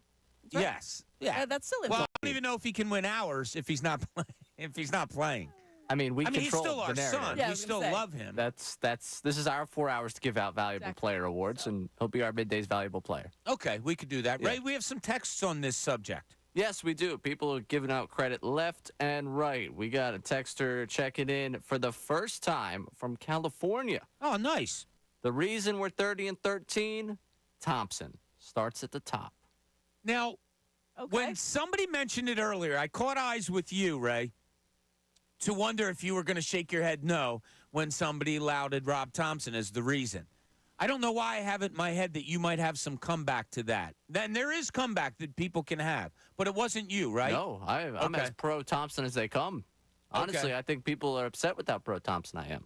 I would give him a lot of credit for how they're doing. I've seen the way they've started under other managers, and he's the one that I believe can sustain it. Yeah, we had, what was it? I guess some of our YouTube friends were coming back at us the other day about Rob Thompson and, you know, why did he take Wheeler out of the game and the way he uses the bullpen. Turnbull, yeah. Yeah, and the Turnbull You can still question thing. and not appreciate. You can question him and appreciate. Yeah, I don't think there was a lot of appreciation with a lot of the true. stuff that I was reading on there. But, No. I mean, is that just looking for something? Well, I think it's people holding on to the past on that one. You know, they're upset about the Wheeler thing. That was almost 2 years ago at this point. But, you know, you think, again, I can't hold that World Series ending. His team legitimately did not get a hit in Game 4. You want to blame him for taking out Zach Wheeler. Like, that to me, that series, by the time they got back to Houston down 3-2, I'll be honest, my thought process of them winning that thing had kind of gone out the window because, you know, you lost 2 in a row at home. Also, his big price bats went 3 for 36 in games 6 and 7. Is that the manager's fault that they couldn't hit a baseball? Like, sometimes I think we look at the guy at the top, and it's part of his job, you know, to take some of that blame. But I think there's other places I could point to why they haven't won the last 2 years than Rob Thompson. Yeah. Right. You know, Amy and I have been around an awful lot of teams that you're around consistently. And you get a feel for people that are around teams consistently of what they really think of a coach, a manager, whatever it is, not just based on the record. You know, like there's teams that have been really bad, and you can point out the good things a coach is doing or whatever. I thought the most glowing endorsement of Rob Thompson, and Amy, I think you were here, was when we had Tom McCarthy on. Yes. And I asked him about Rob Thompson. Didn't he say something like he is? God, I can't. Do you remember It what he was said? like, It wasn't managerial gold. It was like rock star or something. Yeah, Tom Rockstar, McCarthy called him yeah. a rock star. Yeah, rock star. Like Because we all that's know how Tom he's McCarthy. viewed. That's how he's viewed. And he didn't say that. He's like, that's not something No. you just say because the team's 30-30. Oh, yeah, he's a rock star. That was deeper. Yeah. That's not, Tom is not a hyperbole type of guy. He's not going to sit there and blow smoke. He said that because Tom is really with this team day in and day out, right? I mean, he's obviously calling all the games, but Yeah. when you're around the team, you get the vibe that they put off. And you know when somebody likes the coach and when they don't. And that's true for any sport. You can feel it. It is a tangible thing. And that clubhouse, you've seen it in the last couple of postseasons, and I love that we get to see those glimpses, and they let us in and let those cameras in right before. Like, hey, how many more, JT? How many more? Like, that, to me, says a lot about that was not something contrived for a camera that was kind of snuck in the back. That's something they'd already talked about. They had already had these kind of discussions and this kind of, tete-a-tete as far as a back and forth. I think those guys look at him as a baseball guy. That's what they look at themselves at. And I think they think, yeah, he's like one of us, and he's also doing it and enabling us to be who we want to be and who we can be. And I think that there's a real respect there. And I think they look at him as like, that is our leader. And he is the guy that's getting us to where we need to go. So the question we have out there for you right now, it's 610-632-0975. Give us a call. Let us know your answer on this, or you can shoot a text, and I think we have some more texts to go to. Who would you give the most credit for this Phillies 30-13 start? Ray and I went Dave Dombrowski. Amy went pitching staff. We've had a Ranger Suarez. We've had some others. What do you say? 610-632-0975. Ray, some more texts on that subject? Yes. We got Bill checking in saying Alec Boehm has been most important. Plays every day, has kept offense going with Casty ice cold, and you haven't seen the full throttle Bryce Harper yet. I like that. Yeah, I like Boehm, too. Yeah, most credit, Boehm. I don't know most credit, but he's a guy that's been, carrying the offense at times, even in the beginning of the season when some of the guys weren't hitting. Yeah, the offense has been so good. They've scored so many runs. It's amazing. He's been a big part of it. If they didn't have what he has contributed, I'm not saying zero, but if he wasn't as good as he's been, to me, and I'm not putting down who said Alec Boehm, to me, I think they'd still be where they are, close to where they are. Because you've got other guys. You've got Bryson Stott. Yeah, I love. You had Trey Turner at the beginning of the season. Exactly, yeah. I love how comfortable Alec Boehm looks up at the plate. I mean, it is just, I go back to when I was a little kid, and Mike Schmidt was, doing what he did, hitting 548 home runs for the Phillies. Schmidt would come up to the plate, and you knew when he was in a good groove just by his stance and the wiggle of the hips. And, you were like, man, this guy's going to launch one. You could just tell. Alec Boehm just has that comfort. And I always look for that in players now. Like, how comfortable do they look up there before the pitch comes, all of that.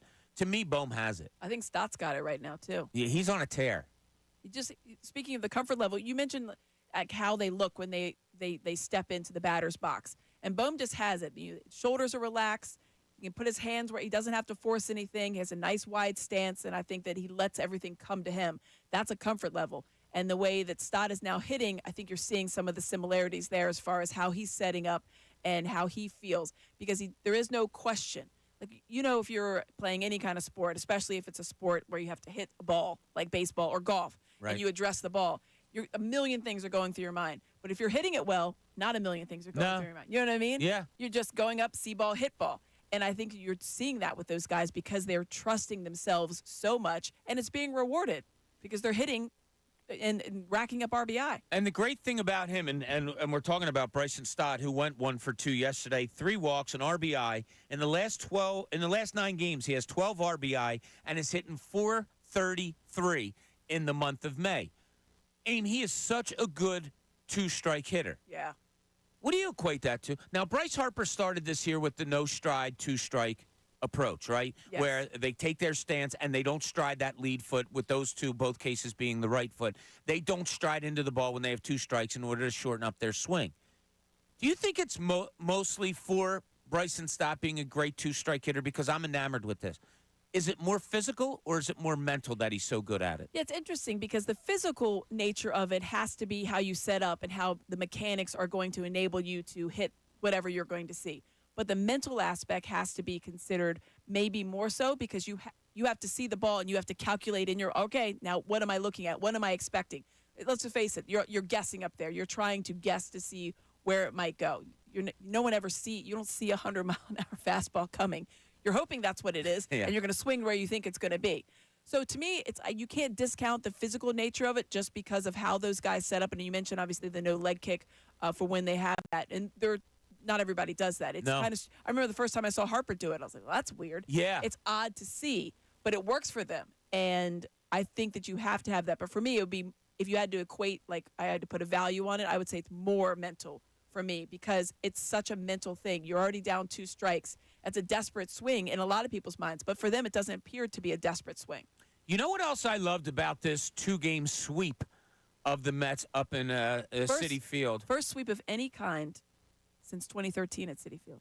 Oh, is that right? Yeah. Wow. And it was only Even 2 though games. it's a little little bitty baby series. series. Yeah, a It little shouldn't baby count as a series. series. Well, it does. Well, yeah, I saw you shake your head earlier. does. I was just explaining the I know. rules of I what know. it is. It's officially a series. It should be a 4-game set. It's not. They don't do home and homes. They're playing them consecutively. That's a series to me. yeah, but to you, but it's Yeah, not in the rules Well, of I understand baseball. because we're talking about a sweep that this is only something that matters to me. all right, when in they my win regard. today and tomorrow, then we'll go. I mean, I'm cool with sweeping the Mets. I'm cool with They what it is. actually- It but I doesn't think sound they like should- you are. I feel like It it's, sounds I like you're a like- yeah but guy. I'm Oh, a little yeah. yeah buck guy. You are a yeah but guy. Yeah, I might be a yeah buck guy because Okay. I want to see the 4 games consecutively played against one team be counted as one series. Just makes sense to me. Of course it does. All But right. in this instance, it's It not doesn't. happening. So Phillies got the sweep. We don't care what you say, Ray. All right, But, and all who right, do they play tonight? they played the Mets tonight in a they 2-game just series played? at Citizens Bank Park. Who they just played last night? Yeah, they played an away series last night, which they got finished sweeping both of those games. So the Toronto series, should that not have been a series here? No, that was just 2 games. You played Toronto twice. That was That's it. what they did with the Mets. If they had gone up to Toronto afterwards, it would have been a 2-game series. no, that's not. You can't have it that way. No. Yeah, that No. can't- Because you would never Now you're do it that splitting way hairs. because this is a home and home. There's no such thing as a Home home and home in series. baseball. So one series was It home. sounds like there was for only them. one word of series series is home there. for the Phillies. No. Yeah. Home Yes. and home series. There's Yeah, only huh? one series. Nuh-uh. No. Only one word. Uh-uh. There's You only can't have a one word series. used. One series wouldn't be in 2 It would be- locations. A road series. Why and do a you home hate the series. Phillies? I don't understand Why you, do you Ray. hate wins? Where Yeah. did- I love wins. I love what they're doing. I just Major League Baseball. Let's just make this one series. Yeah, they get Major League Baseball has a lot of idiosyncrasies. This is the least of them. Yeah, London screwed it all up, but don't worry about it. I did see earlier that what's his face, Chase Utley is going to be in here for the games tonight? Did you say? Thursday. Oh, Thursday Yeah. night. Okay, That so fits. He he'll be should have back. gone to the games in New York, though. No, no, he should shouldn't. have. Well, he could have. Just sat right out there, like near the pole. He could have, because this is what I wanted to bring up. Did you guys get any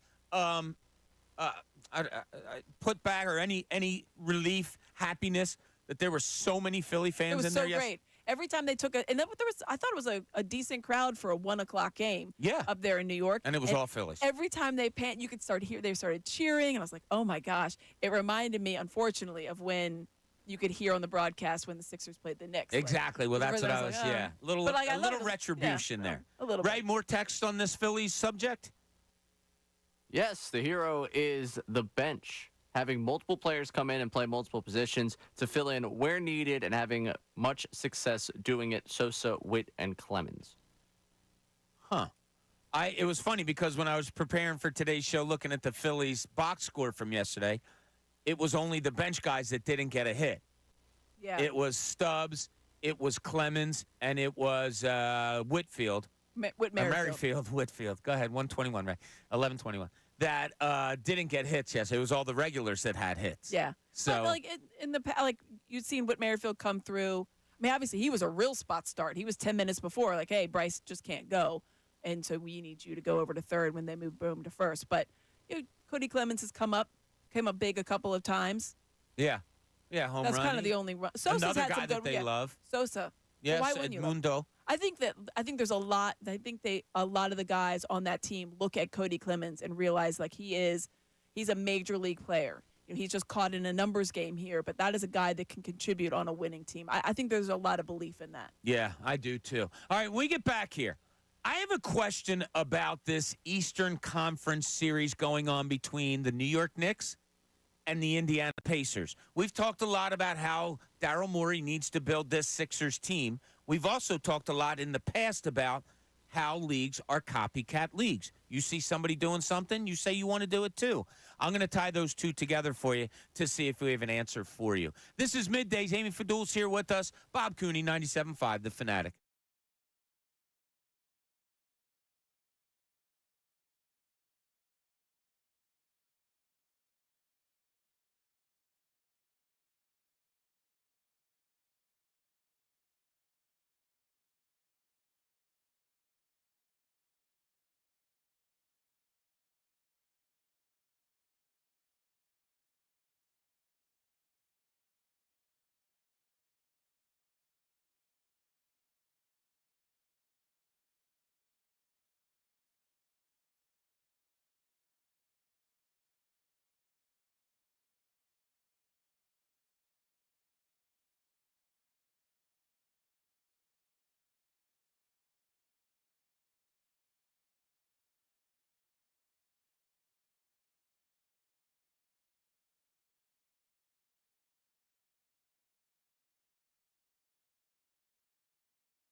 Hey, thanks for joining us or coming back to us, whatever it may be, 11:30 on this Wednesday morning. As it looks like it's clearing up, I just got word that my son's horseback riding is not canceled today. Oh, that's good. So it looks like that it's getting a little more clear. I was looking at our YouTube page, and Jay Greco 07, he said he was listening to the radio yesterday, and Scott Fransky called it a 4-game series. Hate to go against you, Jay Greco, but I was driving home yesterday, and the best show ever went to commercial. I switched over to the Phillies game, and no, they were explaining exactly that it wasn't that. Yes. That it was a 2-game series there and a 2-game series here. They were exactly not saying that it was a 4-game series, so that's why we went with that today. So just to make sure we're all on the Now, same. breaking sports news from 97.5 The Fanatic and 97.5thefanatic.com. Breaking is probably a strong word for this one, but hey, we've got more confirmation, and it's the confirmation of the week 2 that's been moving around the rumor mill. Jordan Schultz checking in with this one, saying it's the Birds against another bird. Week 2 on Monday Night Football. Jason Kelce gets to be on the pregame show for Monday Night Football as the Eagles host the Falcons, and Kirk Cousins once again gets to be smeared by the Eagles on Monday Night Football. Prime time Kirk Cousins. Yeah. I love that they keep wanting to put that out there. I got to tell you, That's an odd one. I don't like that. So as we all do, we talk with friends. What do you want? Where do you want to go? All of Right. that encompasses the schedule. So the friend I'm talking to yesterday, we're trying to figure out, because he's pro 1 o'clock games, trying to figure out, and we literally did go through it. We had the Falcons home against the Eagles. That's not that. That might be a 1 o'clock game. Yeah. Mark that one down. I mean, Dallas at home, I could see that not being a 1 o'clock game. Giants, the Saquon Barkley thing that you brought up, Aim. Yeah, that would surprise me. If that's the first game that they play this year, they're probably going to make that something, right? So that wouldn't be a 1 o'clock game. Commanders, we can almost book it. Yeah, that was the only 1 o'clock games last year were Commanders games. Right. Carolina Panthers, I can almost book as a 1 o'clock game, although the NFL did put them out in Germany with the Giants, and I guess they just They screwed got to Germany. put somebody out there. Like the Cleveland Browns game, that's interesting. That's a good game. Yeah, Stefanski coming back here, played at Penn. They're a good team, went to the playoffs last year and did what they did in the playoffs. I don't know if that'll be a 1 o'clock game. That might be a 4-something. Jacksonville, that probably to me would be a 1 o'clock game. You never know. I mean, the only thing, and I didn't think of it until Ray said it with Jason Kelce. You wonder how, because the algorithm has to be the computers that have to spit these schedules out. They want to give Jason Kelce a Monday night game here in Philadelphia. I think that there's no question about that. So maybe the way that the schedule shook out, maybe there was only 1 or 2 opportunities. And and they gave him week 2 against Atlanta. You know what I mean? They want to start out of the gate strong. I would think if you get do you have to run juice for a Monday Night Football game? No, people just watch. But there's going to be a little extra juice in that one. So maybe they wanted to get either that quickly, or they just needed to give him one. They wanted to give him one early at home. Yeah, it could be. I'm livid for the fan base of this one. Yeah, I don't like it either, Ray. I'm right with you, buddy. This is a great game. But this is 3 straight years now where your home opener has been Monday, Thursday, Monday. Yeah, I went to the Thursday one last year because people didn't. We had someone just like, hey, do you want to go? Yeah, sure. And it's also 3 years where you've been subjected to having to watch Kirk Cousins on the other side for your home opener. You know how good this franchise has been, the fact that we have to watch Kirk Cousins open up every year against us? Yeah, I like the opening week win, like the opening game at home to be a win. But we've been better. We deserve better.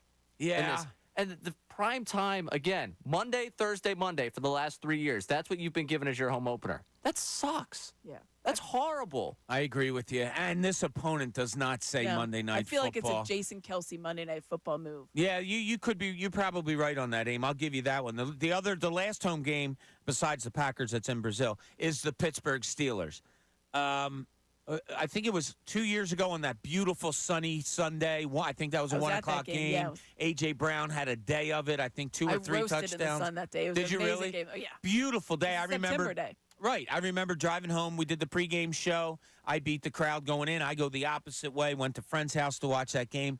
Beautiful Sunday 1 o'clock game, and that's a good 1 o'clock game. Yeah. So they might put that a little bit 4:30ish. Yeah, could be a 4 o'clock game. Yeah. So, but I don't know. I would think that that's not a primetime game. Yeah, we'll keep an eye out on it. As we know, there's a lot of leaks out there.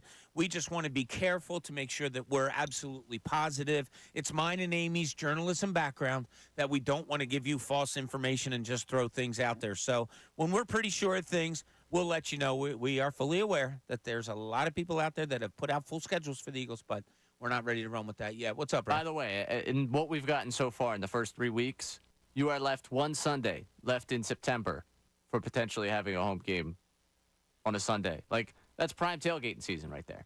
Yes, it is, yeah. If you end up where that last Sunday is on the road or they do another prime time, you will not have a Sunday, September football game in Philadelphia. What? Wow. You're spot on, Right. man. That sucks. That's a downer. That But is that a Friday night game's going to make up for, say, a Sunday tailgate. That's pretty cool. I mean, I've already told you what my plans are, and I'm For just the Friday? Yeah, 8:00 start. It's still going to be warm. I hope to Yeah. God it's a warm, Yeah, because beautiful day. you're still be by the pool. Going to be out back, yeah, and like I can't imagine watching an Eagles game, and I don't care. Like, yeah, I'm lucky enough to have a pool, yeah, because our father-in-law gave it to us. That's all. But I can't imagine like watching an Eagles game floating in a Floating pool. I've Talking to never people ever in- done yeah, that, and it's down wild south, to me. I And imagine Florida has and that it's a already. Friday. Yeah, the Friday I think is kind Like, we're gonna have off the next 2 days. That could be a wild party, Aim. All right. Yeah, Ray- everybody's Ray and I'll- invited. yeah, Ray and I'll see you there. Everybody listening, everybody here, you Come on guys are through. all invited. That's all right. Just, bring an appetizer and we're all good to go. Feed yourself. I brought up to you earlier as a tease going into this segment that I think that the series between the Knicks and the Indiana Pacers has been really cool. Mm-hmm. There have been some blowouts. There's been some tremendous runs. Like the Knicks went on a run last night when it appeared to be a close game early. The Knicks are playing without Anunoby. Like, it's crazy how this series has gone so far. It's 3-2. The Knicks go up with a 30-point win last night. People look at the Knicks team kind of with slanted eyes, probably because that's the team that beat your Sixers, right? We talked about it before the series started that they might be a better team, at least I did, but they're probably not as talented. However, they're one win away from going to an Eastern Conference final. Is there anything that you'd like to copy / steal from them moving forward if you're the 76ers? Now, I'm not saying Jalen Brunson. I'm not saying, that's what I was gonna say. Tom Thibodeau. No, a style, something that you watch them and say, you know what? That's what the Sixers need. Maybe it's a player. Maybe it is a Hartenstein who had 17 rebounds, 12 offensive last night. I don't know, but it is a copycat league. All leagues are. Coaches look at other teams and try to take what they do successfully. Do you look at it that way at all, Lane? I think you can look at it that way. It's interesting because you have to look at it in two different ways for the Sixers. You have to look at it as should the Sixers, because the Sixers, we're talking about building a team. They don't have a team right now. There's one person really on their roster. Yeah. There's a guy they're going to offer a max contract to in Tyrese Maxey, and they're probably going to extend a contract offer to a couple of the guys that were here last year. But right now, you don't have a team. So how do you build this team? Do you build it in the vein of what you're seeing? And you guys asked me this yesterday, and I took more from the Nuggets because of how I want to build based on the Tyrese Maxey and the Joel Embiid dynamic. But the thing that I would like is a certain type of player that has that relentlessness. Everything I think about when I watch the Knicks, it's just you mentioned Hartenstein. Everything about them is relentless. You can insert whatever player, it's relentless on the boards, on the deflections, steals, out there running. I don't want to steal their style of play. I don't think it behooves the Sixers to play that style.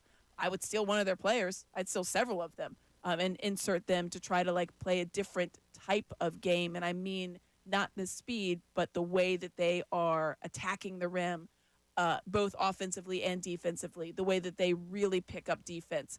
Those are the things that I would take away, but there's nothing I would look at that Knicks team to think, just because I don't know that it translates to what the Sixers are going to do.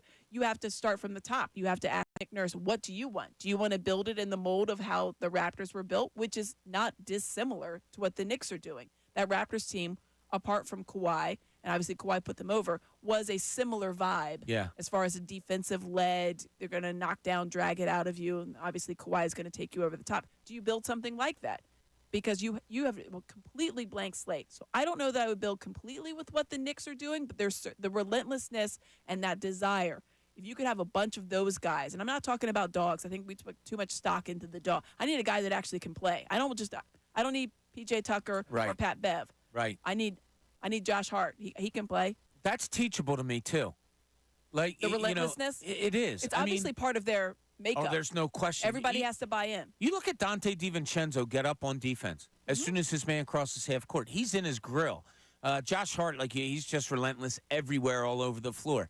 Jalen Brunson, we all know what he is there. You brought up Hartenstein. Like it is, I think that's a coachable thing. I don't think those guys had it as much before they got under Tom Thibodeau. I don't think it was asked for them. Yeah. Exactly. Yeah, they didn't So need to therefore, do it's it. coachable, right? Yeah, but in the relentless on the offensive edge too. Like Jalen Brunson, you need 40 points. I will get you 40 points. Yeah. I will do it. Yeah. Now you have to be good in order to do it That's the too. thing. But that's why I need more than just it can't be that dog. Yeah, in him. I exactly. have to have actual skill. Ray, is there anything from that New York Knicks team that you would love? I think Amy hit it on the head. I would love to see that relentlessness, that go after the ball everywhere, that you're just like annoying as hell all the time.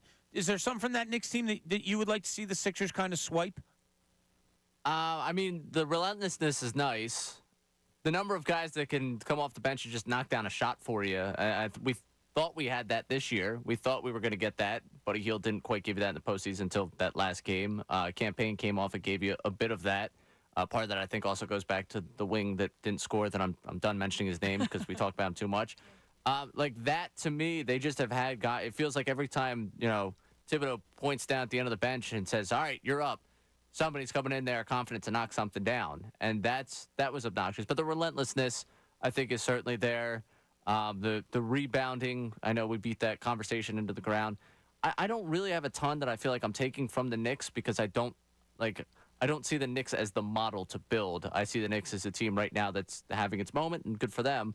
But I don't know if there's a model to build from them outside of just like the energy that we're talking about. Right. Yeah. I don't think it's a model, but I think when a team is having success that is unfound, that you didn't anticipate that there could be something that you could maybe try to put into your own organization. All right. When we get back, I have a couple of things going on here. There's two conversations going on our YouTube page that raise questions in my head that I want to bring up to you guys when we get back here. This is Middays. Amy Fadul with us, Bob Cooney, 97.5 The Fanatic.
Thanks for being with us on this gloomy Wednesday, soon to be afternoon, as we approach the noon hour. We thank you for being with us. We thank Amy Fadul for sitting in with us today. We always love it. It's always sunny when Amy is here with us. I try. I do what I can. We appreciate Bring that. it through. Yes. Great conversation during the break as Tyrone's here. Love when he pops in the Me first too. time of the day. It's like we do a whole show in about 7 minutes when we're on break with him. So that's absolutely awesome. And thanks so much for everybody out there joining us. All right, a couple of things. I want to get to a couple of things that were brought up on our YouTube page. But I also saw somebody tweet something. It was talking about Garrett Stubbs behind the plate and what he's done so far this year. And it laid out the numbers of the pitchers when Garrett Stubbs is behind the plate. Now, there's a couple of bad outings in there that lead to I added up the numbers real quick. I think the starting pitchers in the 8 games, 1, 2, 3, 4, 5, 6, 7, 8, 9, 10 games, it looks like they have a 4.29 ERA in my quick numbers, which isn't good. But Turnbull, 5, 0 earned runs. Turnbull, 6, 0 earned runs. Wheeler, 7, 3 earned. Turnbull, 4, 3 earned. Turnbull, 5, 1 earned. Sanchez, 5, 4 earned. Sanchez, 7, 1 earned. Wheeler, 4, 6 earned. Sanchez, 5 and 2, 3 earned. Nola, 9 yesterday, 0 earned. So there's 3 outings in there that gave up no earned run in 5 or more innings. I thought Wheeler was bad the other day. I don't know how much Stubbs had to do with it, but I mean, obviously, it was uncomfortable. You know, he probably was off, and then having a catcher that he's not used to is not going to help him get back on. You know what I mean, I think there was probably a twofold reasoning. But he's not pitched well a couple different times down there in Miami. Wheels has. It's odd. Yeah, sometimes there's just things, right? just Like one of those we talk about mentality. We talk about so many different things that may go into, like, that Sixers team that one year, Aim, that lost like only 4 games at home, but they were horrible on the road. Horrible on the road. Like, why? Why do those things happen? Sometimes you just can't explain why things go on, but they do go on. And sometimes they're just inexplicable. So I wanted to go over to our YouTube page because there was a couple of interesting points that I wanted to bring up here from guys that we have talked to a lot. And I'm looking something up here real quick. The Atlanta Falcons last year, their record was 7-10. Okay, I just needed that in my head for that. Okay. All right, so our friend Chris Miller, who was on here a lot, and who is as honest as the day is long in his beliefs and feelings of what they are. They're not a lot of times in step with what a lot of people think. And one of them has to do with Jalen Hurts. Okay. And his comment today, Hurts is closer to Cousins than he is to Patrick Mahomes. Now, Amy's making a face there, and later on, Chris goes on to say, look, he's good. He's just not great. He didn't say yet. I kind of put the yet in there. I'm still on the fence about Jalen Hurts. He had one phenomenal year. His first starting year was what it was. Then he had a phenomenal year. Last year, he gave up the ball 20 times. Okay, that's 2 years of really, really good and mediocre. I'm not here to say he's going to be a top 5 quarterback in the league. I just don't know yet. He certainly has the weapons that should allow him to be. Right. But just your response on a Chris Miller, Hurts is closer to Cousins than he is Mahomes. I feel like Hurts has more winning in him than Kirk Cousins does. So I feel like I have a better chance at the end of a game of a guy coming up big like Jalen Hurts than I do if I have Kirk Cousins back there. I feel like Kirk Cousins is not a guy that I could count on to come up big. I feel like Jalen Hurts has that ability, and he's shown it to me. I don't know that Cousins has shown that to me. So I'm going to go with no. I get what he's saying. Right. I get what he's saying. Like, because if it's from 0 to 60, right? And it's probably not from 0 because Kirk Cousins isn't a 0. He's not the worst quarterback in the league. He's just not. He's an average quarterback, too. Yeah, middle of the pack. I think, maybe right out of the top 10. I think everybody saw that deal, though, the Falcons gave him, and were like, wait, what? You gave him what? And, of course, then the Falcons traded up and got a quarterback anyway, so maybe they didn't believe in the deal either. But Mahomes is the gold standard at this point. He single-handedly wins games for his team. He wills his team to be better. And so the thought is, Jalen Hurts doesn't have to do that because he has better weapons. He's got a team that's probably built a little bit. You wonder what Patrick Mahomes would do if he had A.J. Brown and Devontae Smith. It would be amazing. But at the same time, I feel like I look at a slightly above average quarterback in Kirk Cousins, and I don't look at Jalen Hurts as that yet. Maybe that's my best answer. Yeah, and it's funny. There's so many ways to look at this because I do have a friend that is kind of like Chris Miller's thoughts on Jalen Hurts, that he's good. He's proven to have one really good season. He hasn't proven himself to be great yet.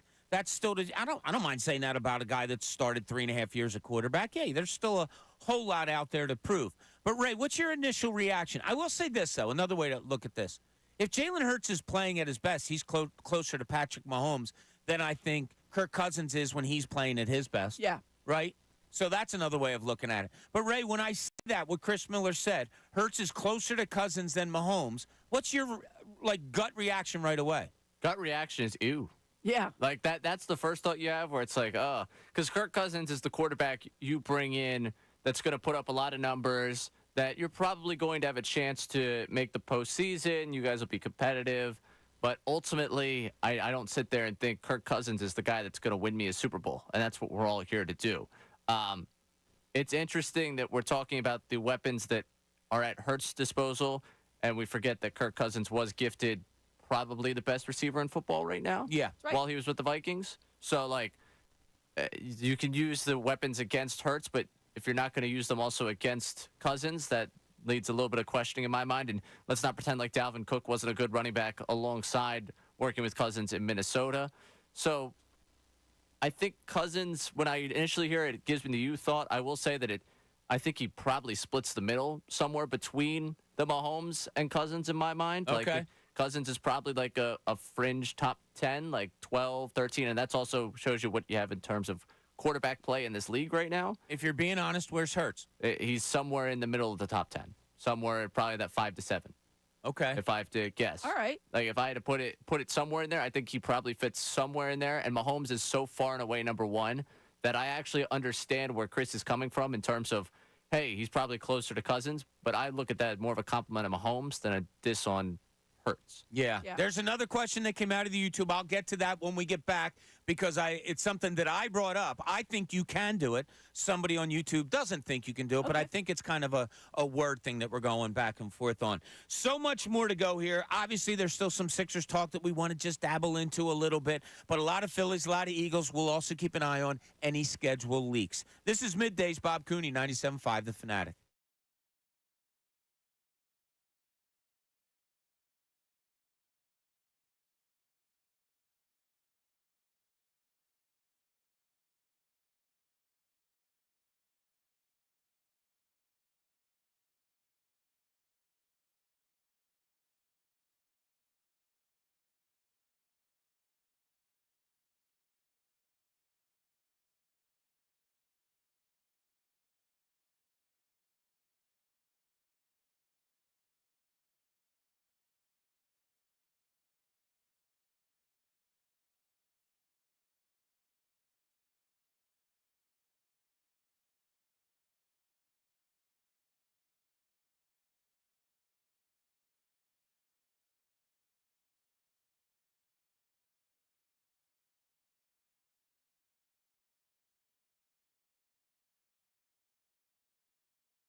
Noon hour here on Middays, and yeah, breaking news is what we'll try to give you if we get some leaks that we feel comfortable giving to you today as far as the Eagles' schedule goes. We are with Amy Fadul.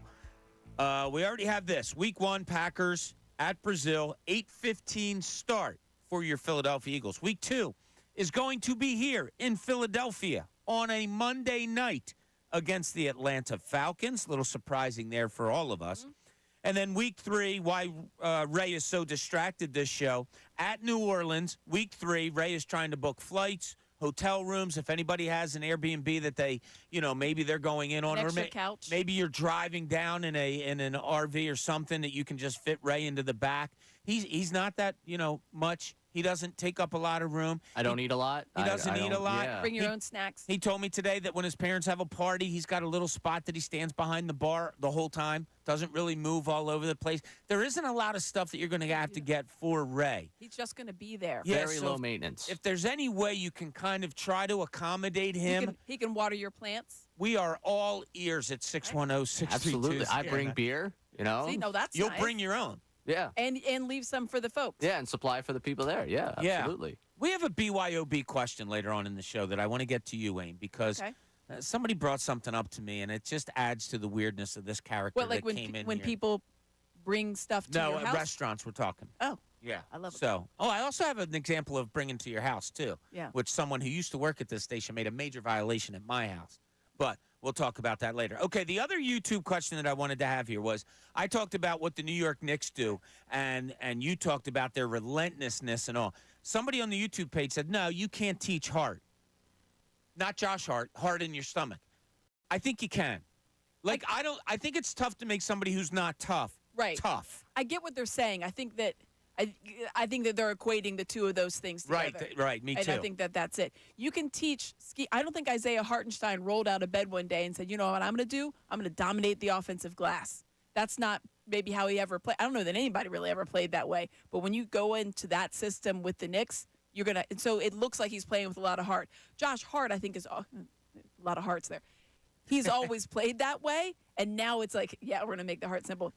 Now it's amplified because he's really showcasing that he is that guy. T.J. McConnell plays with a lot of heart. Some of those guys play with a lot of heart because they don't have a lot of other stuff. Right, they have to. Right? Like Scrappiness. The way I say it can be teachable to the person on YouTube is this.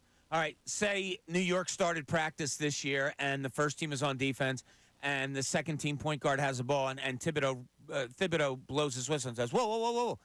Dante DiVincenzo, get up on your man. Mm-hmm.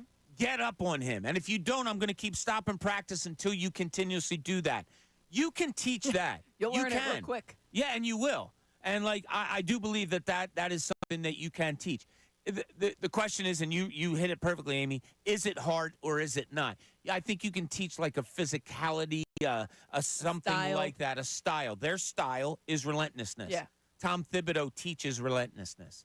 I do think that you can teach that a little bit. But great question by, I think it was Dave Dewar who brought it up on our YouTube page. Okay, I'm going to go totally off the board. We didn't talk about this, but since we brought up, Ray had something off of what our friend Chris Miller said about Jalen Hurts being closer to Kirk Cousins than he is to Patrick Mahomes. And we said, okay, whatever. Ray threw out there, no, I got him as a top 5, top 7. That kind of made me say, I don't know about that. So here's what I did. Let's do this little practice. And I want to do it with you and Amy, Ray. And those out there that want to chime in, 610-632-0975. We'd love to hear from you. You can also text us, too. Here's the practice, Ray. I'm going to, because I already said it to Amy off air, I'm going to give you a quarterback in the league. I'm not asking you if they're better, if they're this, if they're that. I'm going to ask you this simple question. Would you rather have them with this Eagles offense than Jalen Hurts? Would you rather have Hurts instead of the player I gave you? Or is it a wash?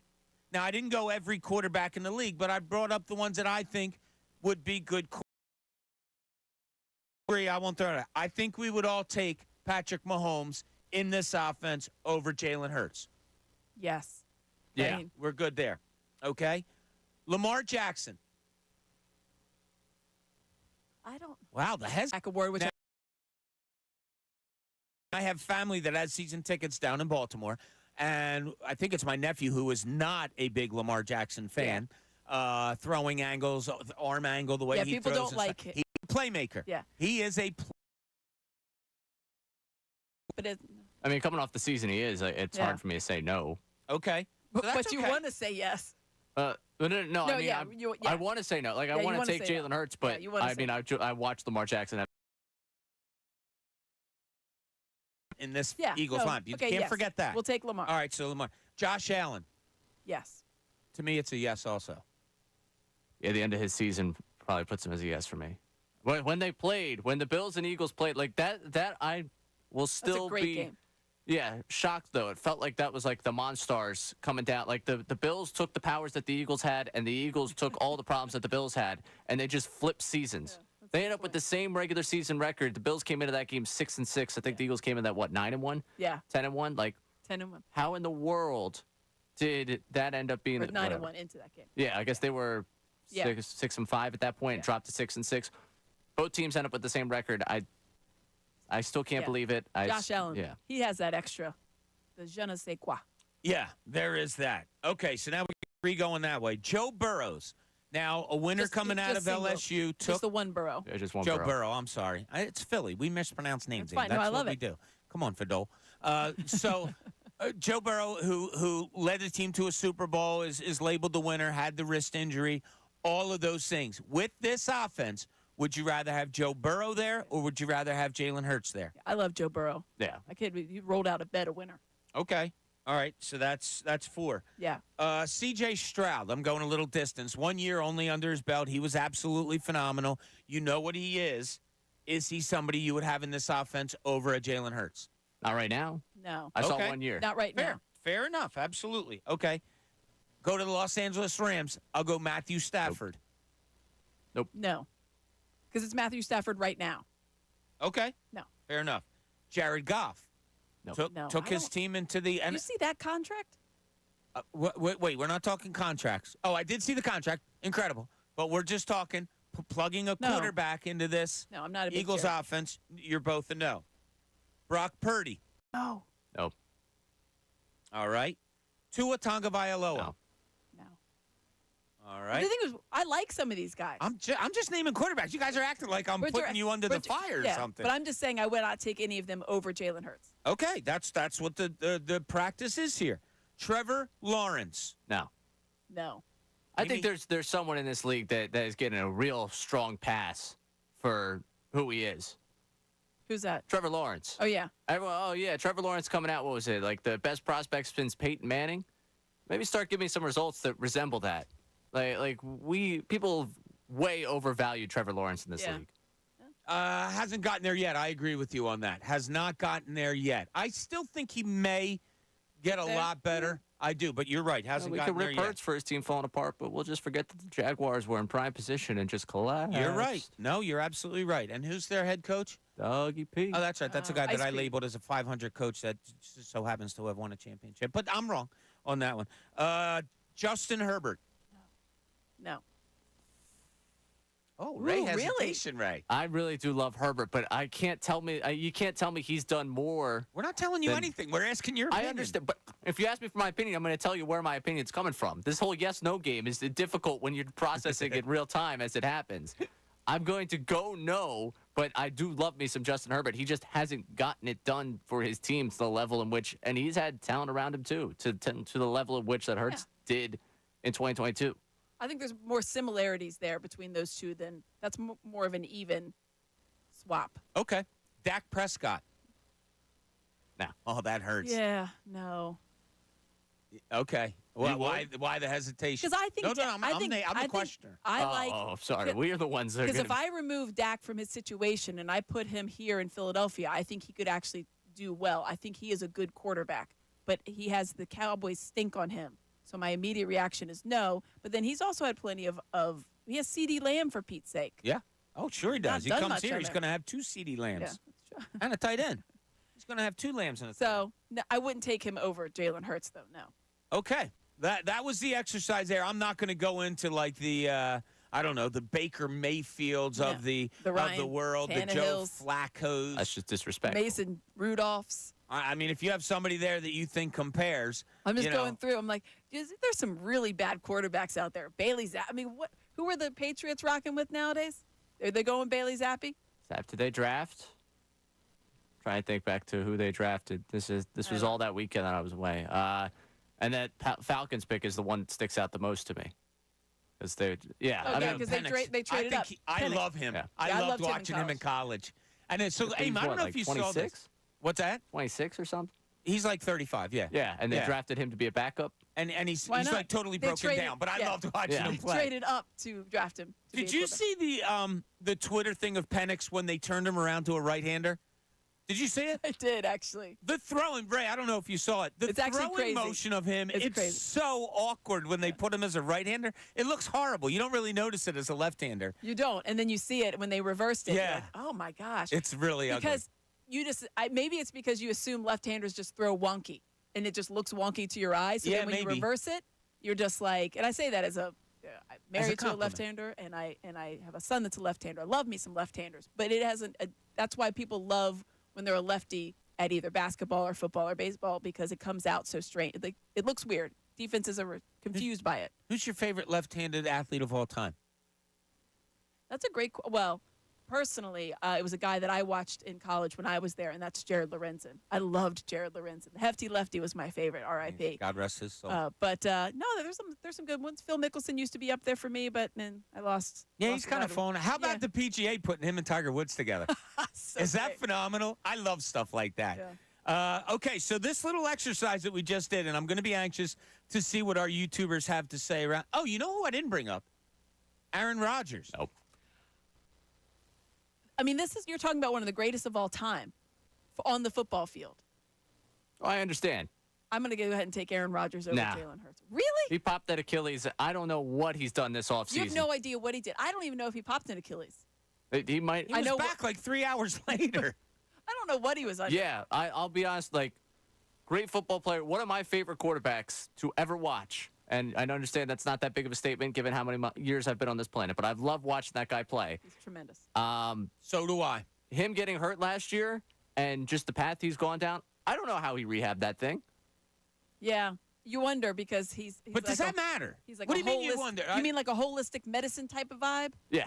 I mean, he definitely got surgery. You've seen the stitches in it. Yeah, I So he didn't- it understand. wasn't like a I medicine understand. He man. tried to come back as fast as possible Right. for the attention.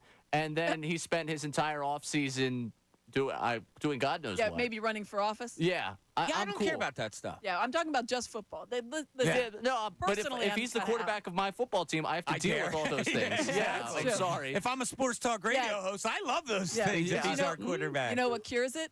Winning. And Yeah. he's on the Jets. Well, he won't do that there. But I think that a lot of people, they were a popular pick last year because of what he would bring to that team. Ray brought up a great line. There's people throughout different leagues that when they're on, it's must-see TV. Oh. Watching Aaron Rodgers play quarterback still up to before last year was in my. I love watching Have that you guy ever play seen quarterback, a quarterback throw a better deep ball than Aaron Rodgers? and so effortlessly. And it looks like it's not going anywhere where it's No. supposed to be. And next thing you know, a dime right into the guy's breadbasket. Weird as hell, yeah. And the stuff that he does and says, crazy. I just like watching the guy play quarterback. I can separate like Yeah. church and state. I I love watching him play quarterback. No, that's what I'm saying. I'm agreeing with I you. also think You at this said it. point, Achilles at his age, regardless of how it was rehabbed, regardless of whether or not it was for show for him to try and come back last year, I would pass on that one. Okay, so what do you say out there? Let us know, 610-632-0975, because here are the results. Between Ray and Amy, there are only 4 quarterbacks in the NFL that they would take on the Eagles ahead of Jalen Hurts. Those 4, Patrick Mahomes, Lamar Jackson, Josh Allen, and Joe Burrow. I would take Rodgers too. Amy would take Rodgers, but you were split on that, so I can't take it both. Copy that. So at least 4 consensus. So there's 4 consensus quarterbacks that Amy and Ray would take over Jalen Hurts in this offense. There's got to be people out there that disagree with this, that maybe take less than that or more. What do you say? 610-632-0975. Chris Miller, we thank you for posting what you posted so that we could have a nice talk about this, because it's interesting. I am more still on the fence than, and that's okay to be on a fence. Like I'm more of an observer. I call myself a follower of these teams as opposed to fan because of what I used to do for a living and all that stuff. Yeah, do I hope that our local teams win? God, right, I do, because it is so much better for us. It's so much better for this city. Look, I'm sitting here wearing an Eagles sweatshirt and an Eagles hat because you have schedule release tonight, and they were the only two things that were clean. But, I think it's a great question. Yeah, it is because, and it was funny. It first kind of, it was the same thing that came to my mind when Ray said he's top 5 to 7. Like he would put him in the 5 to 7 overall range. First thing I did was Google all starting quarterbacks because I wanted to get a real list. Right. Gosh, does that seem high? And then you go to think about it, and it's your question is a little bit different as far as we're not ranking him overall. We're ranking him versus another quarterback in this exact same situation. Right, because yes, we can all put together numbers and look at stats but it and all varies because there are different offenses, different weapons, and everything like that. Because there's some guys out there that are good quarterbacks. Like I'm a big Joe Burrow fan. I think Joe Burrow, I would take him in a heartbeat. Right. I would insert him into this offense and think that he could win right away. And there's people that are going to say Justin Herbert. The Lions clearly believe Jared Goff is a guy that's going to get them to the promised land. Looking at that contract, Jared Goff's a question mark for me. But maybe in this offense he wouldn't be a question mark. Yeah, I'll tell you what, and that's why I posed the question the way I did, Aim, putting them in, because this is a really good offense. Yeah. So a quarterback is going to show his real ability with 2 wide receivers, a great running back, a really good tight end, and a very good offensive line. They're going to show their abilities with this offense. So that's why I posed the question the way I did. Yeah, because otherwise you're just ranking them, and I think he would fall further down on the rankings, but in this offense, this will be him proving that he is a guy that is higher ranked than probably what people think. Yeah, it's interesting. Let us know what you think. 610-632-0975. The 4 quarterbacks, again, that Amy and Ray agreed upon that they would take with this Eagles offense ahead of Jalen Hurts are Patrick Mahomes, Lamar Jackson, and there was some hesitancy there, but you talked it out and you agreed on it. Josh Allen, which I think is a no-brainer for me. Is okay. I was leaning towards no-brainer. Yeah, he makes some silly mistakes. But you look at like if he was in this offense, and he has Stephon Diggs, and he had some guys, but in this offense, Josh Allen would thrive. Okay, and of course Joe Burrow, who we all label as a winner, and you put him in this offense, injuries withstanding, I think he's really going to stand out. Out of all the others, C.J. Stroud only because he has only 1 year under his belt. Matthew Stafford, you guys were pretty quick to dismiss, quicker than I thought. I thought you might look at that a little more, just like Jared Goff. You both were pretty quick on the nose on him, on the nose, N-O-S, not N-O-S-E. You were the nose out of you as opposed to the yeses. I'm just explaining myself. Brock Purdy you didn't even think of. Boom. He got no. Tua was one that I thought you might think about, but that wasn't. Trevor Lawrence, Justin Herbert, Dak Prescott. Yeah. So those are the ones we put out there. I thought about Dak Prescott longer. No, Jordan Love, too. I thought, I didn't put Jordan Love there? You didn't. No. I'm sorry, Jordan Love. I love him, but no. Same thing with Stroud. I just need to see that. If we're going to hold another year against Hurts, I'm not going to all of a sudden say, guys, they've done it for 1 year. Leap past Jalen Hurts. Exactly. Perfectly explained. Yeah. I love it. Because I do love C.J. Stroud, but I'm not right now. He's I don't know. fun. No, not He's right fun. now. You just I'm enamored don't know. with Love. I think Jordan Love is fantastic. That's going to be fun. I love how Green Bay quarterbacks are just fun to watch. I mean, we've seen 3 of them over like the last 75 years, and they've all been a lot of fun to watch. So, all right, our boards are lit up. We will get to you, all your callers, on your thoughts on this. So glad you joined us here. You can also text us, 610-632-0975. Do you guys like the list that Ray and Amy put together of quarterbacks in the NFL they would put with this Eagles offense over Jalen Hurts? Check in with us, 610-632-0975. This is Middays, Bob Cooney, 97.5 The Fanatic.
Welcome back, 12:30 middays here at 97.5 The Fanatic. Amy Fadul with us today. This might be your last segment, I was being told. Is Yes, that correct? That is correct. Amy has to go and do an interview, so that's Yeah. why we got dressed up, Amy, today. Right. You got full on work, Amy. You usually Yes. get partial work, Amy. Yes, that's right. Usually we like to just dumb it down because that's who we are. But when you have to go on TV, you gotta look, you Yeah, know. a little bit more. Yeah, you gotta. We're on the live it up a YouTube. little bit I more. always try to look nice for the YouTube folk. Oh, you always look fine. So the question we put out there, we had a few people drop off, and I understand some people might be at lunch, whatever, and we had a break there. But if you want to hop back on, the question is, I posed to Amy and to Ray, was what quarterbacks in the NFL would you take over Jalen Hurts in this Eagles offense? They both agreed on just 4. Patrick Mahomes, Lamar Jackson, Josh Allen, Joe Burrow. How do you feel about that? Are they right? Do you have somebody else you would put above? Would you put Jalen Hurts above some of the guys that they agreed upon? We can take it all in. 610-632-0975. Give us a call now. We'll get right to you. Or you can text us at that same number and let us know your thoughts. Roman in Philly, you're on 97.5 The Fanatic. What's up, Roman? Hey, how you doing? Good. How you doing, buddy? I'm good. So, do I just go right to it? Yeah. Absolutely, you can. All right. Yeah, the 4 is fine. If we're saying in the perfect world, Joe Burrow at 4, that's okay, but his health is terrible than a stack of Legos. I would honestly put up Jared Goff up there. There's no way I couldn't. Okay. Wide receiver core is nowhere near the caliber of Philadelphia's. And, I mean, to be honest, if you take Jalen Hurts over Jared Goff because of his ability to get 1 yard, you have to include the 10 fumbles that he had over the course of the season. How many game-changing turnovers did that lead to? Gave the ball away 10 times last year. Absolutely. Now, Ray. That's just on fumbles. That's not even the 15 interceptions he threw. Well, 20 altogether. So he gave the ball 20 times last year, Jalen Hurts did. Roman, hold on one second, because, Ray, you kind of made a face when he brought up Jared Goff. Am I mistaken on that, or did you? Oh, yeah, I made a little bit of a face. I mean, are we not fans of the weapons that he's got at his disposal? Of Jalen Hurts' weapons? No, Jared Goff. Jared Goff. Oh, absolutely. I am fans of his weapons. But I'm taking Devontae Smith and A.J. Brown over the receiving core in Detroit. Okay, Yeah, so okay, that's fair. I think if you're taking those weapons over his, but you also have to bring those into account. We're talking about Jared Goff, and you have a number of seasons of evidence of Jared Goff being around league average as compared to just the one great year you've seen so far. I didn't just see one great year of Jared Goff. I think this year might have been his best, but last year wasn't no different. What did he throw last year? He had 30 touchdowns again, under 10 interceptions. And 2021 might have been his worst season. So, Roman, you're okay with the Mahomes, Jackson, Allen, Burrow, and you would add Jared Goff? I'm adding Jared Goff. Okay. To be honest, I add Matt Stafford. Oh, also Stafford. Okay, so that puts him down to 7. Roman, thanks so much for the call. Appreciate that. Fair enough point. I was, obviously I'm tempted right now to look up Jared Goff's stats, but Yeah. I don't really. Yeah, I'm sorry. I don't think Jared Goff elevates you in the way Jalen Hurts' ability elevates you as an offense. Okay. I think- And you have to remember playmaking ability. Yeah, I don't think Jared Goff is that level of playmaker that Jalen Hurts is. Right. But I is he think a better passer if you Goff give is him a fine this? passer. Yeah. I think, There's nothing wrong with him. no, I think it's it's just you're trying to equate it from putting him in that offense, right? Yeah. What will Jared Goff look like in this offense? He's still going to be Jared Goff whether he's got Devontae Smith or not. I think if Detroit was given the opportunity to have Jalen Hurts, they would want Jalen Hurts. If we were having this conversation flipped and we were Okay. Detroit Sports Talk Radio, That's a good question. I think that if you I said, don't okay, know about that. well, then I think people in Detroit would be out of their mind. I don't, They might seem to look, you can look at last year and say, oh, my God, the Eagles lost 6 of their last 7. He had 20 turnovers. He didn't throw for even 30 touchdowns, Yeah, never sure. has, But if you're 10 gonna go with- interceptions. If you're going to go with 1 year, then you have to go with one. You can also choose the 2022 year. Yeah, well we can't just choose here. We're choosing Well, I'm players. just- yeah. So, okay. And if you gave Jared Goff the Mount Union playbook as well to work with, I think he would probably struggle as well. Terrell on the cell. You're on 97.5 The Fanatic. What's going on, buddy? How's everybody doing today? Great. Good, Terrell. So I do got to give some respect to Super Bowl winning Matt Stafford. I mean, that goes a long way. Plus, let's reverse it. Like what you said about who would we want? Would they want? Would they make the playoffs with Jalen Hurts on that Rams team last year? It's a great question, and it was kind of like what we started to do right before I called you up, Terrell. If you're going to switch sides on Detroit, would Detroit say they'd rather have Jalen Hurts than Jared Goff? It's fine. I'm too dumb to do that all both ways with all the teams that we have, so we have to stick with the Eagles. I'm not going to debate Jared Goff, but I could hear the argument. I guess he did make a Super Bowl himself too, so I'm not going to debate that one. But Matthew Stafford, like, we have a better offensive line than them. Cooper Kupp was hurt last year. They don't have a good tight end. I like our running game better than theirs. We got, I think that Jalen Hurts is a very good quarterback. I'm not saying he isn't a good quarterback. I'm just saying, would they make that playoffs in that division and, with that same record, with Jalen Hurts on that team? Right. Right. So that's a great way of looking at it. But let me ask you, Terrell, before we let you go, you agree with the Mahomes, Jackson, Allen, Burrow? Yeah, and I agree with Amy too. You got to put some respect on Aaron Rodgers, man. He is crazy, but he is good.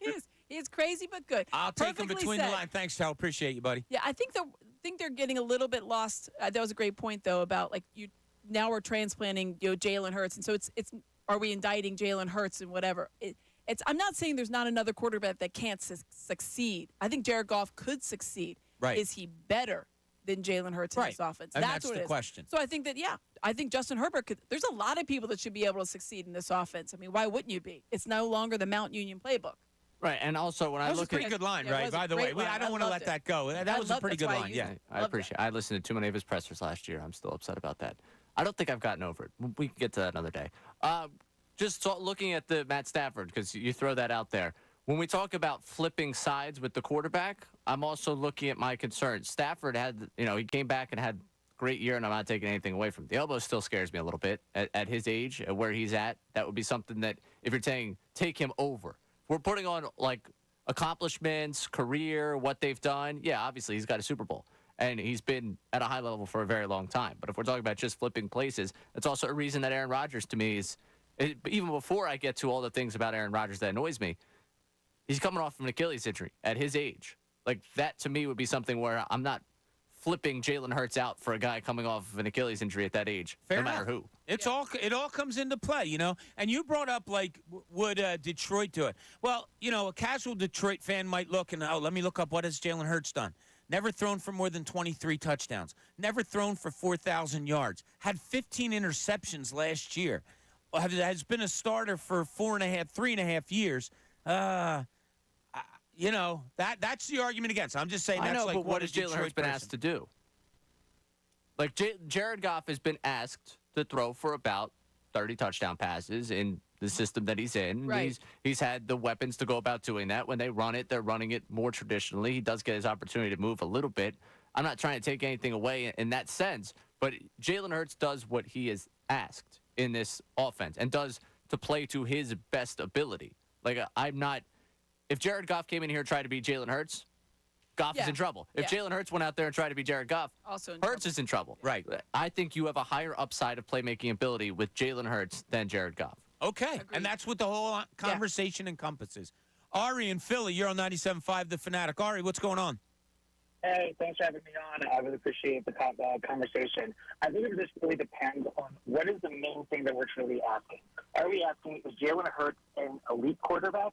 Or are we asking, which version of Jalen Hurts are we going to get? No, we're just asking, would you replace another would you rather have another quarterback with this offense over Jalen Hurts? So I guess what I'm saying is I think that if I had to think about Jalen Hurts able to go back to where he was 2 years ago, if that's the Jalen Hurts that shows up, I'd rather have him than the person I'd rather have than him is Pat Mahomes. Yeah, I appreciate it. Ari, sorry, your phone's really bad there. I'd rather have Nick Foles in those 3 games that he played too, but that's not what the question is. The question is overseeing everything. 2009 Tom Brady. What are we doing? Right, but exactly. I get what he's saying. We're having a fun question. Don't get too deep into it. Yeah, of course you want Jalen Hurts when he was the second, runner-up to the MVP. Yeah, I'll take 2022 Jalen Hurts pretty much over every quarterback Philadelphia's had, throughout the history of it. We have some texts on this, Ray? Yeah, we got a text I just want to respond to while we're on the golf conversation, because we got a text here from Hassan in West Philly. saying that he agrees with our 4, but wanted to jump into the Jared Goff conversation because he went to the Rams when he had a dynamic offense, so he could be up there. He only lost to the Patriots in the Super Bowl. And my response to you is if Jared Goff was wearing an Eagles uniform and our offense put up that performance in the Super Bowl, you would never in a million years let that man live it down for a second. Don't you dare tell me that he just played the Patriots in the Super Bowl and he gets credit for that Super Bowl, because if he was wearing Eagles green, we would rip that man mercilessly for years. That man would not be able to walk outside for a solid year without being mocked at least once for that Super Bowl. Good point. He did go to a Super Bowl.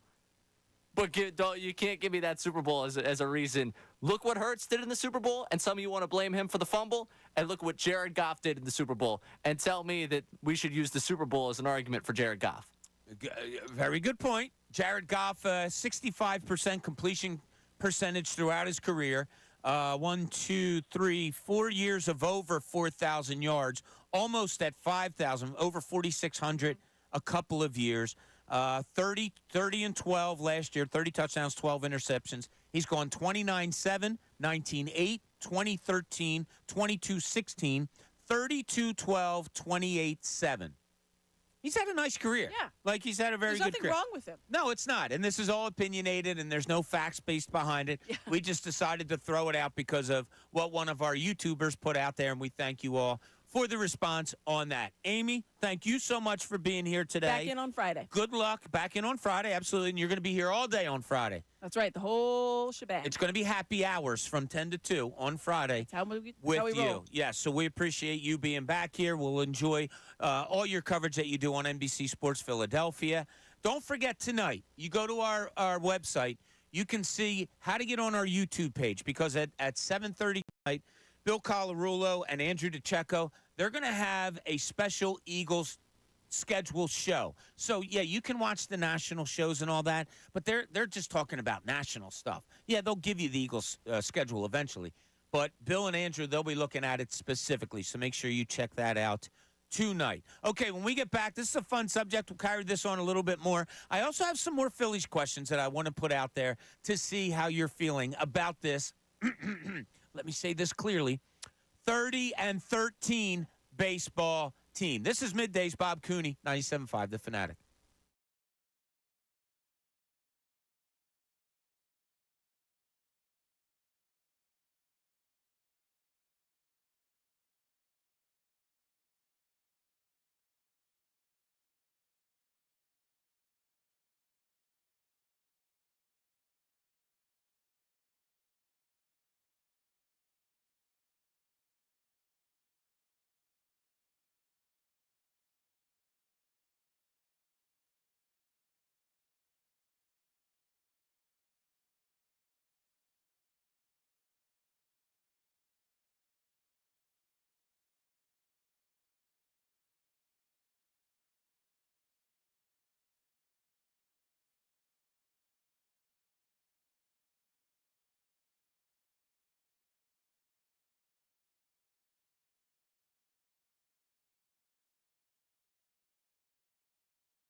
Welcome back, everybody, as we get ready for the 1 o'clock hour approaching us. I do want to tell you that the 12 o'clock hour, it was brought to you by Service First Heating and Air Conditioning.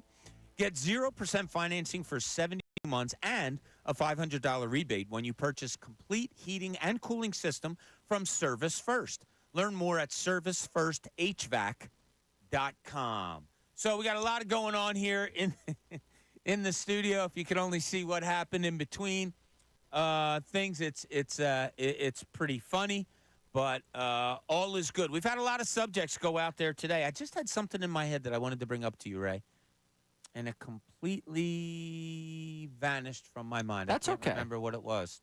It's all right. We've gotten into a lot of great things today. Yeah, we have talked about a lot of fun things today. And the first question, and since we're coming up on the final hour, I'll put them all out to you again because there's a lot of people out there listening that probably weren't with us when we did all of these subjects earlier.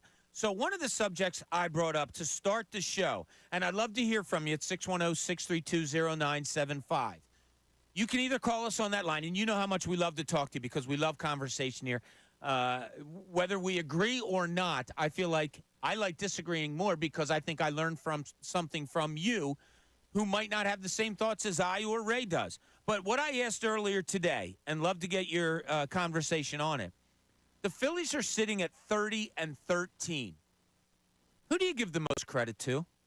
If you look at the team, there's a lot of really good performances that are going on by this Phillies team. Who do you give the most credit to? I'll give you what I answered, and Ray agreed with me. He had his answer, gave it first. I was the one who wrote it down. We both say Dave Dombrowski. And it's easy to say, yeah, look at the moves that he made because he signed this guy, signed that guy. He brought Aaron Nola back. That's what Ray put out there, and he's absolutely right for all the moves that Dave Dombrowski has made. I said, Ray, I totally agree with you. I totally agree, Dave Dombrowski. I totally agree with what you said about bringing everybody in here. But I also want to add to that in the polar opposite way. And that was Dave Dombrowski not letting anybody go and not making a move this offseason to really get rid of it. Now, Rhys Hoskins was one. Contract was up. They couldn't agree on numbers. They did that. Just so happened you had a pretty good first baseman to back that up in Bryce Harper. But that was ours. Dave Dombrowski was ours. 30-13.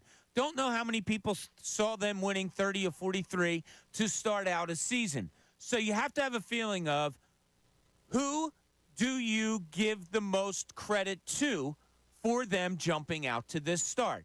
Now, Amy gave her answer, and it was more of a general one, and that was the pitching staff.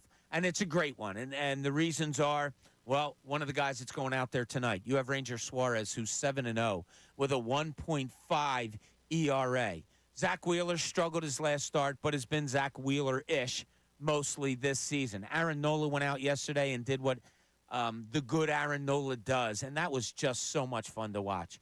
A 9-inning complete game, giving up just 4 hits, no earned runs, no walks, 8 strikeouts, 109 pitches. And it was funny. Ray and I, when we got in this morning, I said to Ray, I said, did you see in the 9th inning where Rob Thompson climbed to the top step? And Ray, sat up in his seat. He goes, I wanted to kill him. I was screaming at the TV. I had the same reaction. So did Amy. I did not want Aaron Nola to come out of that game. Kept him in there, wound up doing what he did for the complete game win. Thought it was awesome. A lot of stuff going on today also with the Philadelphia Eagles, as it is scheduled release day. And when we started the show, we already knew that the Eagles are opening their season in Brazil against the Green Bay Packers. I think wasn't it just this morning that we learned the time, right, Ray? Or was that out yesterday? First time I saw it was this morning, that it will be an 8:15 start here in Philadelphia. That's 9:15 out in Brazil, but it doesn't matter. A lot of us aren't going to Brazil to watch the game. So 8:15 start on Friday, September 6th. We have also learned since then, week 2, the Eagles will be home for a Monday night football game against the Atlanta Falcons. Yuck. Any other noise you want to make that shows your aggression against that, please feel free to make it. I don't like it. If you're going to have a home game, I don't want a Monday night game against the Atlanta Falcons. That reeked of a 1 o'clock game to me, a normal game at home for your Eagles, but it is not.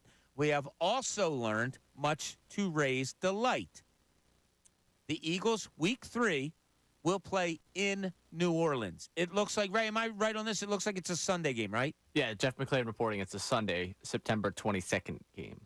Okay, so that's what it is there. We have seen a lot of the other tweets about, hey, we have the whole season schedule right here.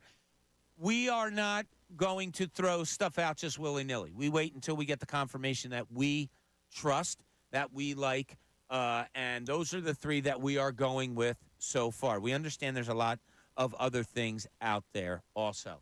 Ray, I was talking about the Phillies earlier. You have a stat for me that might be pretty cool? Yeah, following yesterday's start for Aaron Nola, the Phillies now have the starting pitcher with the 3rd most innings pitched in baseball, the 9th most innings pitched in baseball, and the 12th most innings pitched in baseball. They have 3 guys in the top 15. The only other starting rotation that appears comes close to that would be Seattle, who has number 2, number 8, and number 21. Does that make you feel good? Yeah, makes me feel great. Pitching's going well. You know what happens, though. It gets towards the end of the year. They're up to 180 innings already this year. Yeah, that to me, that's not a concern with Wheeler. It's not a concern with Nola. Those guys are horses. I don't think with the easiness of which he pitches, and how ready he was to pitch this year, I don't think that's going to be a problem for Ranger Suarez either.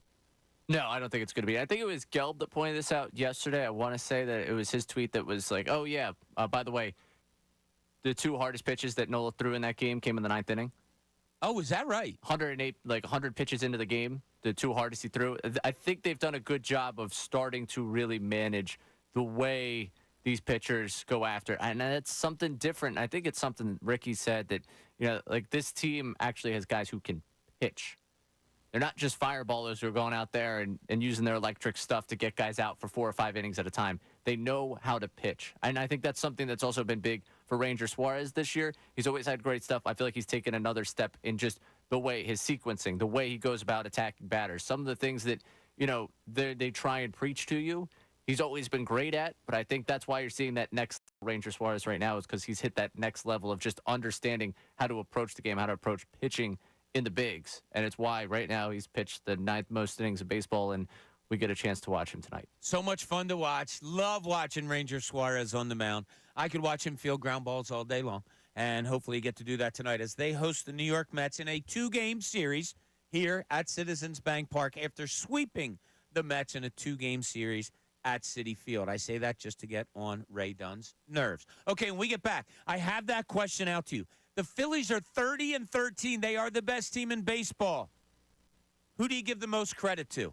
Who on the Phillies, anywhere on the Phillies? Maybe you give the credit to Ray. Maybe you give it to Andrew Salciunas. I don't know. You can give it to anybody you want. But give us a call, 610-632-0975. Let us know who you give the most credit to. Also, we put an Eagles question out there. We got some people fired up about it. You know what it is. There's 4 quarterbacks that Ray and Amy would rather have here. Well, I shouldn't say would rather. That said they could have here above Jalen Hurts and everything would be okay. I'll give you that list. We'll ask that question also. 610-632-0975. Check in with us. Love to hear you. Or text that same number. This is Middays. Bob Cooney, 97.5 The Fanatic.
102 here at 97.5 The Fanatic. A reminder tonight, there's some leaks going out, and I'm looking at our YouTubers saying, the schedule's all out there. Be careful. Be careful. A lot of people put stuff out that, might not be entirely true. Trust who you trust. That's all we'll say. And if we get word from people that we trust, we will give you more on that as far as the Eagles schedules go. They're one of my favorite things here at the station, and that makes me laugh or smile with pride is when Ray goes off on something.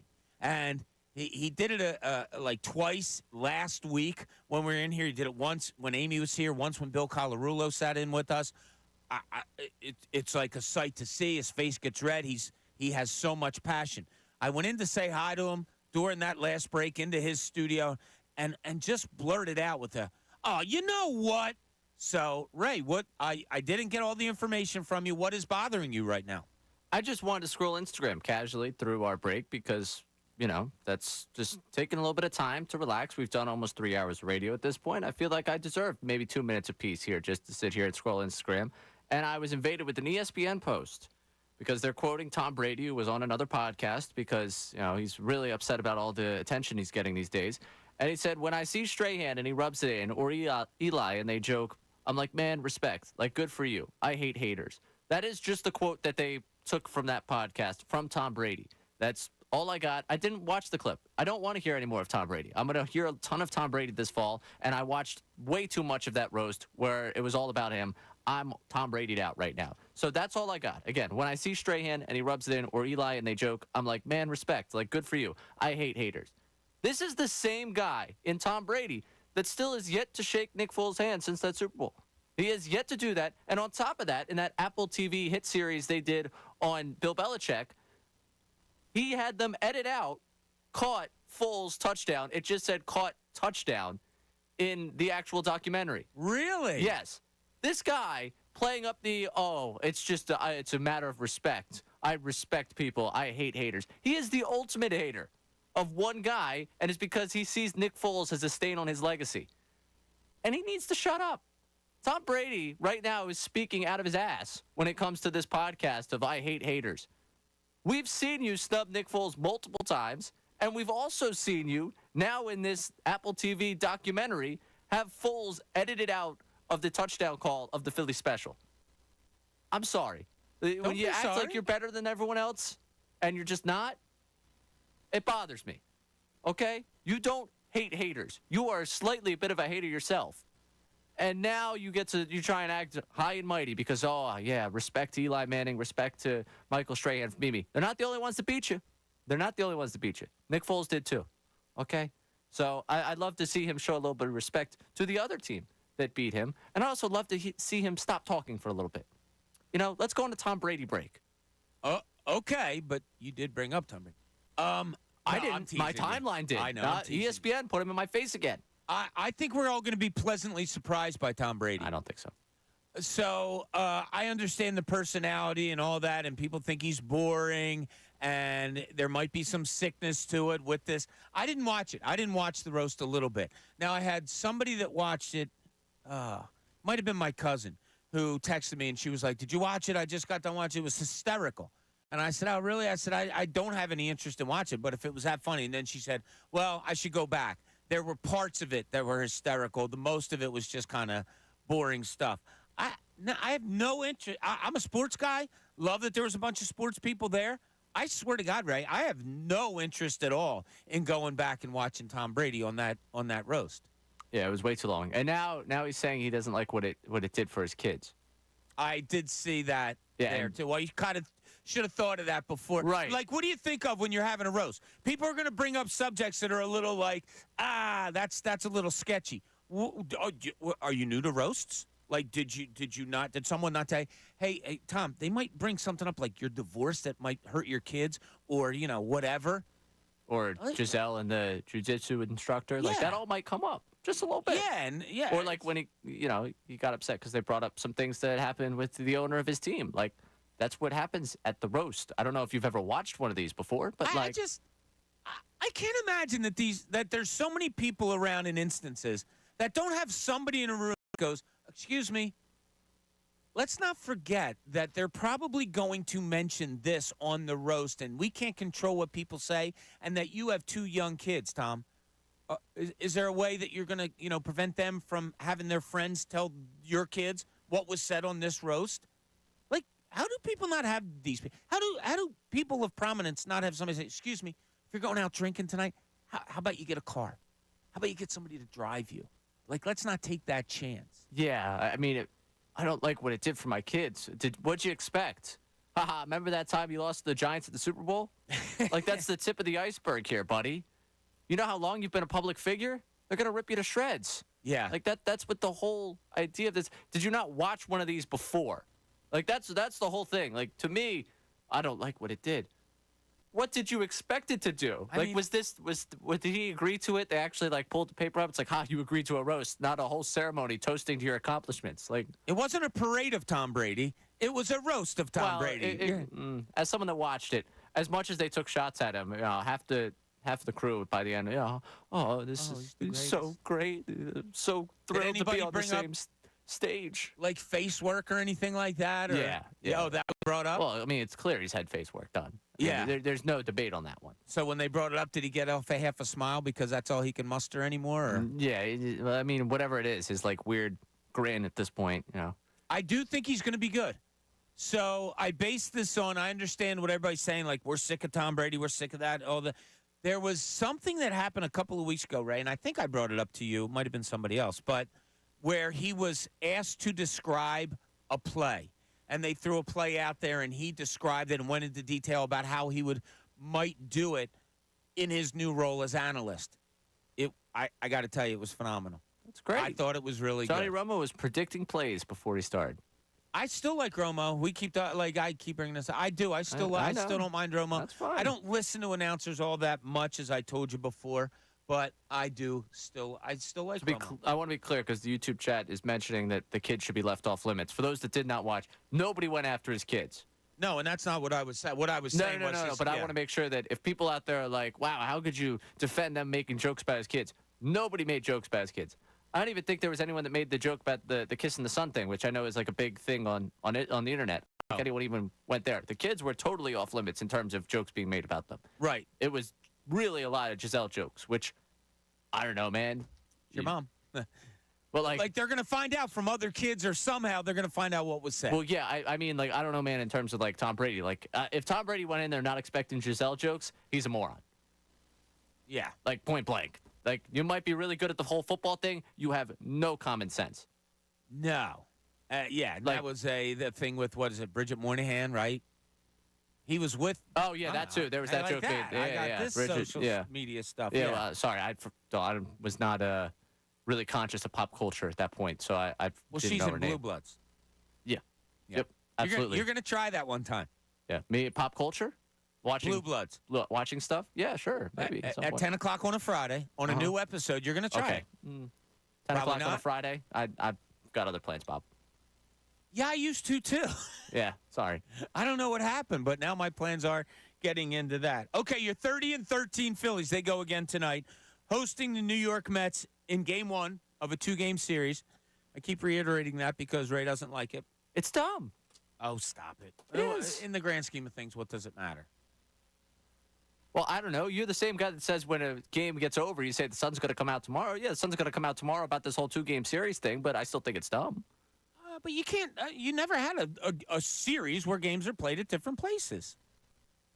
Okay. Well, what are you considering London? That was a great question we got on Twitter. Right. Both teams are going to have a home It's game. a one-game series. That's not a series. It's that's two one one-game series. No, that's one game. Well, I don't. That's extenuating circumstances. Oh, no. All they did was hop on a train home. It might have busted. And the difference? Not really. They didn't get on a plane. They're playing the same team. That's a continuation of a series in my book. Okay, but officially, they swept that 2-game series in New York. Now they open up a 2-game series tonight with Ranger Suarez on the mound. That game's at 6:40 tonight. Ray, do we still have some texts about some of the stuff that we've been talking about today? So the two main questions that I've put out there, and we'd love to finish the show with you. Let us know what your feelings are on this. 610-632-0975. You can call in. You can text, whatever you want. First question is, Phillies are 30-13. They are phenomenal. I started the show by saying they are so damn fun. Who do you give the most credit for? Who do you give the most credit for the Phillies getting out to this 30-13 start? And then the other one was, I put a list of quarterbacks out there. I asked the question, who would you put on this Eagles roster ahead of Jalen Hurts at the quarterback position? I put it out to Amy and Ray, and they agreed upon 4 quarterbacks: Patrick Mahomes, Lamar Jackson, Josh Allen, Joe Burrow. That was it. Those were the only 4 quarterbacks that they agreed upon to say, yeah, they'd probably look a little bit better with this Eagles team than Jalen Hurts. What are the texts that we got, Ray? I don't know which question they're answering. All right, a lot of people want to chime in on this quarterback conversation. Uncle Lowell checking in. If you pulled every GM, the majority of them would take Mahomes, Burrow, Allen, Lamar, Stroud, Herbert, and Caleb Williams over him.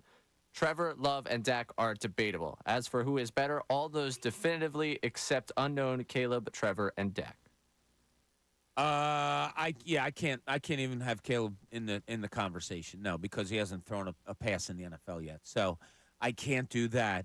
I don't know about every NFL GM would say exactly that. Give me those names again. Besides Mahomes, Jackson, Allen, Burrow, who else? So to quote Stroud? here, if you polled every GM, the majority of them would take Mahomes, Burrow, Allen, Lamar, Stroud, Herbert, and Caleb Williams over him. Trevor, Love, and Dak are debatable.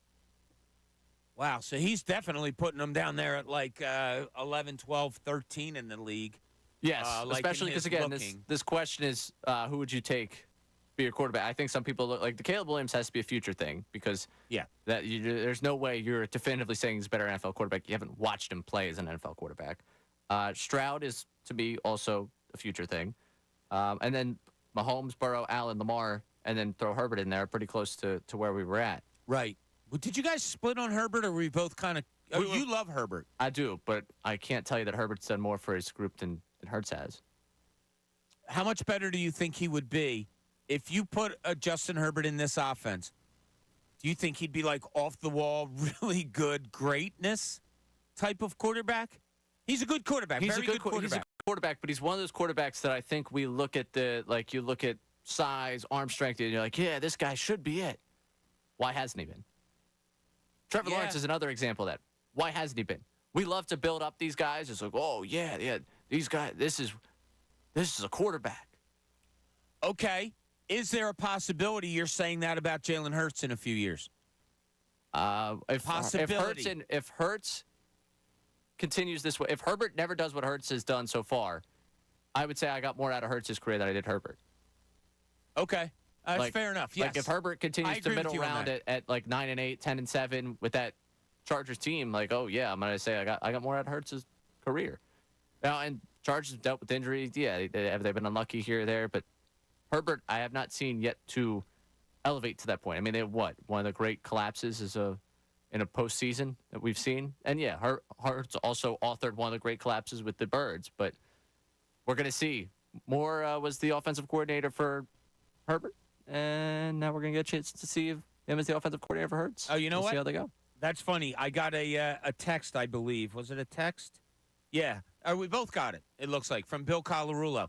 You brought up the Jared Goff performance in the Super Bowl and saying that if Jalen Hurts had gone into the Super Bowl and done that, we would have mocked him forever. Or if Goff was here and had that kind of a performance in a Super Bowl, he wouldn't be able to walk down the street.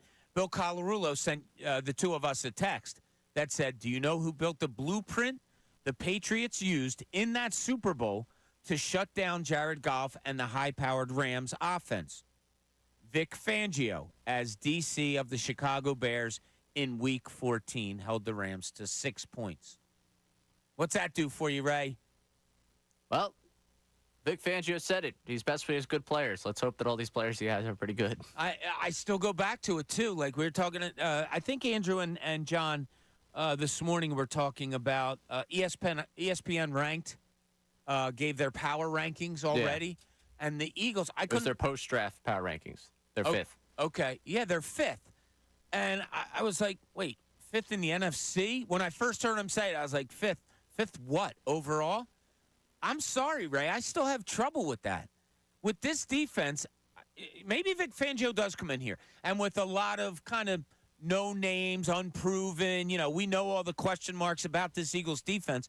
Maybe he does come in here and just make him a solid defense. Not over the top great, not, bottom of the barrel bad, but makes them, a good, solid defense. Maybe that's enough. Maybe that's all he's expecting to do with the players that he has and look to build to the future in some way. But do you think a decent defense is good enough for this team because their offense is so powerful? If they're going to be a top 5 team in football, Hurts is going to be a top 5 quarterback in football. Okay, what lends Hurts to be a top 5 quarterback in football? Is it from Jalen Hurts' play? Is it from his surrounding cast? I think it's going to take a little bit more than just his play. I think he's going to have more responsibility on his plate this year, given the fact that you're looking at a first-time center. Now, Cam Jurgens has been here, but what Kelsey had to do pre-snap is no longer there. So Hurts is going to have to take that over. Hurts is going to have to really, really understand what Kellen Moore's got going as a system in that first year, because we all did the conversation 2022. He's got the same offensive coordinator back-to-back years. How great is that? Well, now first-time offensive coordinator. It might not be top 5 when you look at like numbers, look at this, that, the other thing. On the field, he's going to have to have command of that offense and play at the level of what would be a top 5 for them to be a top 5 team in football. Because I think this is a defense built on hope. We hope a lot of things, but we don't have concrete evidence that they're going to be anything better than average. You're exactly right. And I don't like to be the guy that goes around when I'm around a bunch of friends or whatever, and they say, yeah, I think the Eagles are going to be really good this year. I don't like to be the guy like, why, how do you think their defense is going to be any good? But that is the number one question in my mind, right? Going into this, we're still in the offseason and looking ahead and all of that stuff. I still have huge question marks in my head about the defense. Am I overdoing it there? We also might be reacting to a season in which we went into last year with, wow, this offense is so great, it doesn't matter. Because last year there were question marks on the defense, but it was like, this offense is so good, they're just going to be able to win games. And you have a great point that Jalen Hurts has to be a lot better. He threw 15 interceptions last year. That's horrible. So let me put numbers out to you. He's never thrown more than 28 touchdowns in a season. Does he get to 30 this year? Probably not. And that's okay. Yeah, I think it's all the construct of the offense. Because he'll probably run for 15. He might run for 15. Saquon might run for 12. Like, I don't think he has to be a 30-touchdown passer for this offense to work to its maximum level. And that's fine. That's the question. That's fine. Will he throw for more than 4,000 yards or 4,000 yards? I think he'll throw for more than 40,000. Give me 50,000 this year. 4,000 yards for a season, which he's never done, or, as you said, the case says maybe it doesn't matter. I think that happens this year. Okay. I do. All right, where's his interceptions? Now, was okay on the interception front for the 2.5 years. Last year, no good at 15, right? No good at all. Yeah, and you start going down that path of, was he forcing things? What exactly were they doing offensively? I think that number comes down to somewhere around 10. Okay. You can live with that. Yeah. I could live with 10 and single digits. Anything above 10. Like 8 to 10. Yeah, I'm getting a little squeamish if it's above 10. So don't want it to be there. Okay, 610-632-0975. We have 2 questions out there for you. If you want to answer them, who do you give the most credit for this phenomenal Phillies start? And let's look at the quarterbacks. I'll give you the names. Would you take them over Jalen Hurts? 610-632-0975. You can call us. You can text us. Anything you want to do. This is Middays. Bob Cooney, 97.5 The Fanatic.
Welcome back. Thanks for joining us last half hour of Middays as we get ready for the best show ever coming up at 2 o'clock with Tyrone and Ricky.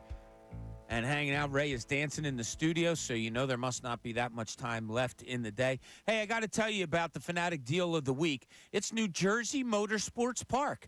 That's right. You can get a $100 gift card to New Jersey Motorsports Park for just $50. It's located in Millville, New Jersey, and you'll be able to experience high-speed thrills with arrive and drive go-karting, plus axe throwing and a wide-ranging menu at the Finish Line Pub. Get this exclusive offer while supplies last at 975thefanatic.com/deals. Ray, ever been axe throwing? I have not. This is funny. We talked about this last night with Tom. I have not been axe throwing, and it's something that I don't think I'm good at. So when I first joined this station, it was just a couple of weeks in. I think we had some new hires, and the higher-ups wanted to get all of us together. So they said, we're gonna go to an axe-throwing place and stuff like that. I'd never been. So we go, and I was like, wait a second. We can sit here and drink beers and throw axes at the same time. Well, yeah, that's what we did. I consider myself a decent athlete. I'm competitive, all that stuff.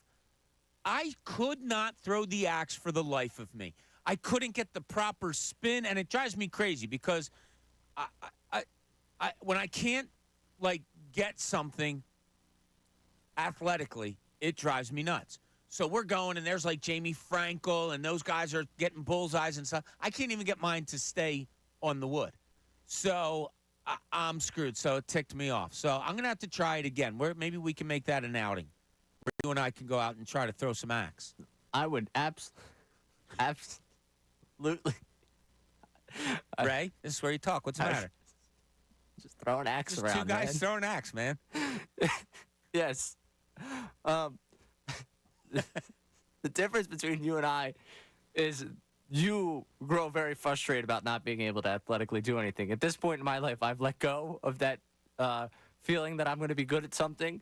I just know that when I go to axe throwing, it's good. The beer is going to be good, and that's what's going to really sustain me. The go-karts had me really intrigued. The axe throwing thing, I know people have done it, and I know people my age like doing like a date night for it.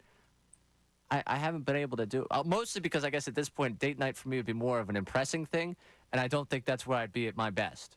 Oh, so now you're falling into the Connor category where you have to just do stuff to impress women. If it was a date night for me, it's likely an early round date. You know, if I was solidified in something, then yeah, I absolutely axe throwing because I don't need to, be as much of an impressing type of guy in that situation. I would go axe throwing regardless. It doesn't have to do with impressing somewhere or not. But for a date, I feel like that'd be setting myself up to fail. I think if you handle it right and you're not good at it, a woman would still be impressed with you because you're such a good guy.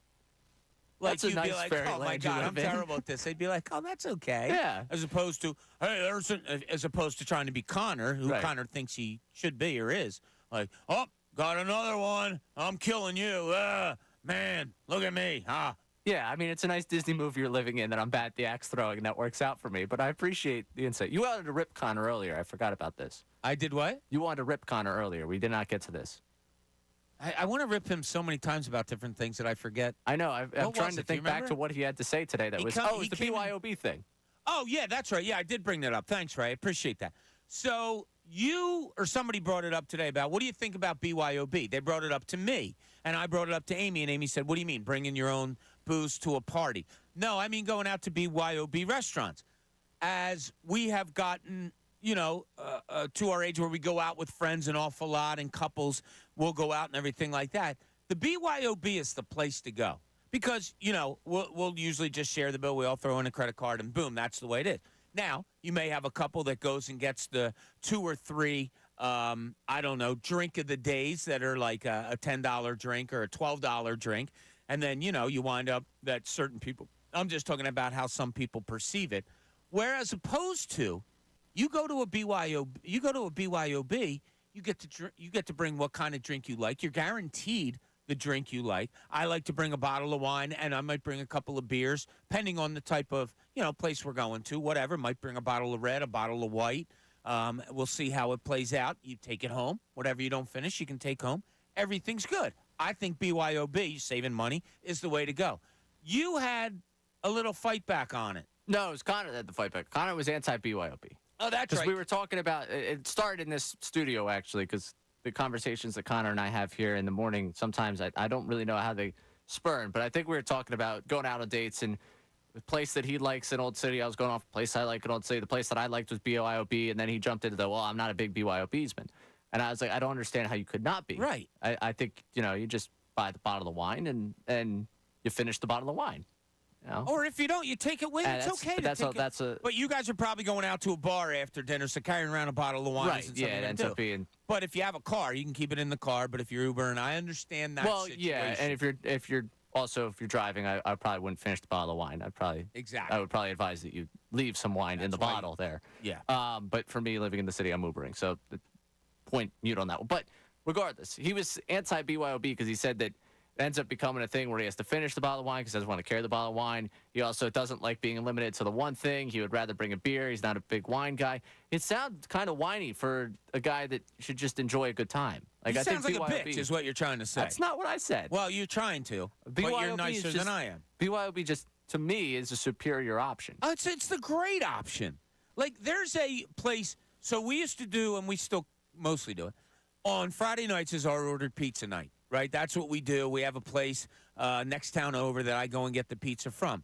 It's a little Italian place, perfect. It's in, like, the Mount Laurel, Morristown area over in Jersey, and it's so cute. When I go in there on Friday nights, I will see so many older couples sitting there, and they'll have a bottle of wine there with a nice Italian meal in front of them, and it's a pizza, but I think it's like a glorified. I know exactly what you're talking about. Yeah, and every town's got one of those. Right, and I just think it's cute as hell to go into a place and get a nice meal that's not an exclusive place. It's not, you can go in and wear shirts and flip-flops and stuff like that. But to bring your little bottle of wine and you're a couple and just sitting there and having your meal with a glass of wine, I think that's A, adorable, B, it's cost effective. It is. I mean, it's so much. See, this is where Connor tries to be the man of the world, and I know all that, and he's an idiot. Like, there's a lot of times he's just an idiot, right? You can say it. He's taking his nap. He's got to get his nap because his other full-time job, which takes him a half hour to record, he's taking his little nap. So you can say it. He's pretty much an idiot in his outlook of life. I just don't know how you could be anti-BYOB. Because like what you just described, the place that I was describing to him is a sushi place in Old City that in a previous life I frequented a lot. And I enjoyed going there, one, because you had cost-effective drinking when it came to just having the bottle of wine. Sure. And you got nice sushi, and it wasn't like this crazy overall crazy place that I was like, yeah, this would be a great place for you. And he was, what? He was saying, no, because of the BYOB. I'm like, that's a mistake on your part. And I think it would be a cool thing for guys your age if you're going out on a date. And, you call the girl and you say, how about this place? She says, fine. He goes, and you say, listen, it's a BYOB. What would you like to drink? Oh, that's the line you use at this point. Exactly, Yeah, right? And it endears you. You're putting them first. Yeah, it's good. It's a good thing. If you want to do that, that would be a good idea for you to endear them with that. So you're not down on a couple of guys going out and throwing axe. I'm going to shut up. I think this is a good time for me to shut up. I just wonder. Like, I thought it'd be cool. Like, I guess you prefer bowling or something. I don't know. I don't understand why you're so against it. Hey, listen. One thing with the BYOB to finish this conversation. People in the YouTube chat talking about bring your own tequila places. Best place. There was an old place on Spring Garden that used to do it. No longer open. Bring your own tequila. They did the margaritas in there. Oh, man. They were very generous in the pours. Wonderful, wonderful place that no longer is open. Were we just talking about this recently, or did somebody else I was talking to just go to a tequila place? The bring your own tequila is top notch. So, Vaughn, I need you to come in here because she put on our board, or somebody put on our board, that she is anti-BYOB also. Oh, my God. It makes no sense. You can say you like something, but to be anti-something that is so... Now, Savannah's what? Your age, right? 24-ish? Yeah, you're younger than me, but yeah. Okay. I guess Savannah just has money to throw around. Oh, you want $12 for that gin and tonic? No problem. Here you go. I will say to her at this point, I know that she hasn't been out and about quite as much recently. So I feel like it doesn't really matter for they're going to serve you water whether or not it's a BYOB or not. Yeah. Like, no, there's no shame in the no drinking game. But if you're not, honestly, it would be better for her. If whoever you're going out with ends up, you're at a BYOB, the person can bring what they like. You could just get your water. You're fine. Exactly. Yeah, she's afraid to show her face. Oh, in there. yeah. It's Cost came up effective, with too. that, Yeah. That's fine. Yeah. Yeah, she's coming up. Best All show ever, 2 o'clock. That's right. She'll be on there. Don't forget tonight, 7:30. Schedules are coming out. Ray, what time are those national shows? Are they like 8 o'clock? Drop is coming. Yeah, 8 o'clock show. So 7:30 we'll get started here. Yeah. Those, on YouTube. those national shows are a pain in the butt because you don't really get what you want right away, and that's just the Eagles' schedule. Now, Twitter will leak things, as you know, but then you got to go searching for who you trust and are the times right. Well, you don't have to do that tonight. All you have to do is go to our website, figure out how to get on our YouTube page, and you'll have Bill Colarulo and Andrew DeCecco. They'll be on tonight at 7:30 to have a show for you talking about the Eagles' schedule. Now, we've already gotten some leaks on it from people that we trust. Week 1, we already knew. We know the Eagles are going to Brazil, and they are going to play the Green Bay Packers. But that game now has been identified as an 8:15 Philadelphia start. So Friday, September 6th at 8:15, you are going to be enjoying your first Eagles game of the season. Week 2 at home. Monday Night Football against the Atlanta Falcons. The only way I can describe that game is can't stand it. Don't like that you have a subpar opponent for a Monday night home, Monday Night Football game. To me, that's a 1 o'clock game that you would have at Lincoln Financial Field, but the NFL decided that's a Monday night game. And the other game that we are comfortable giving you is week 3 at New Orleans.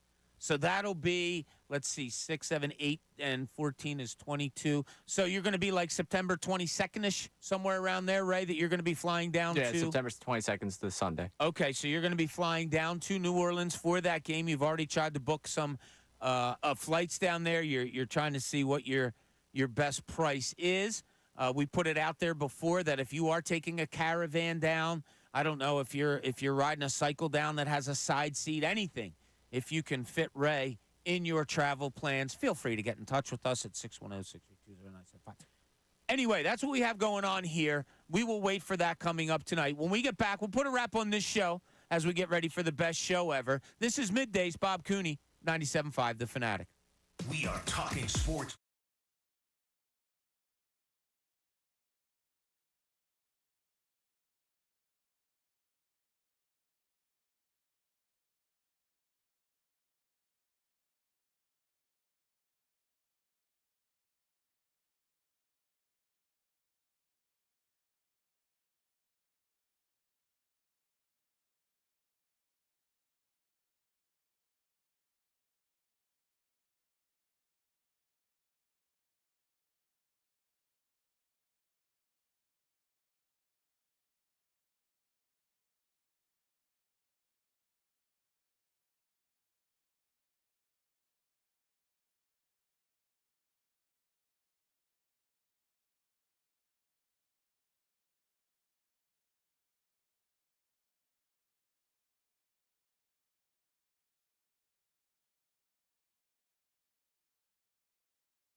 Welcome back. Final segment here. Middays, Bob Cooney.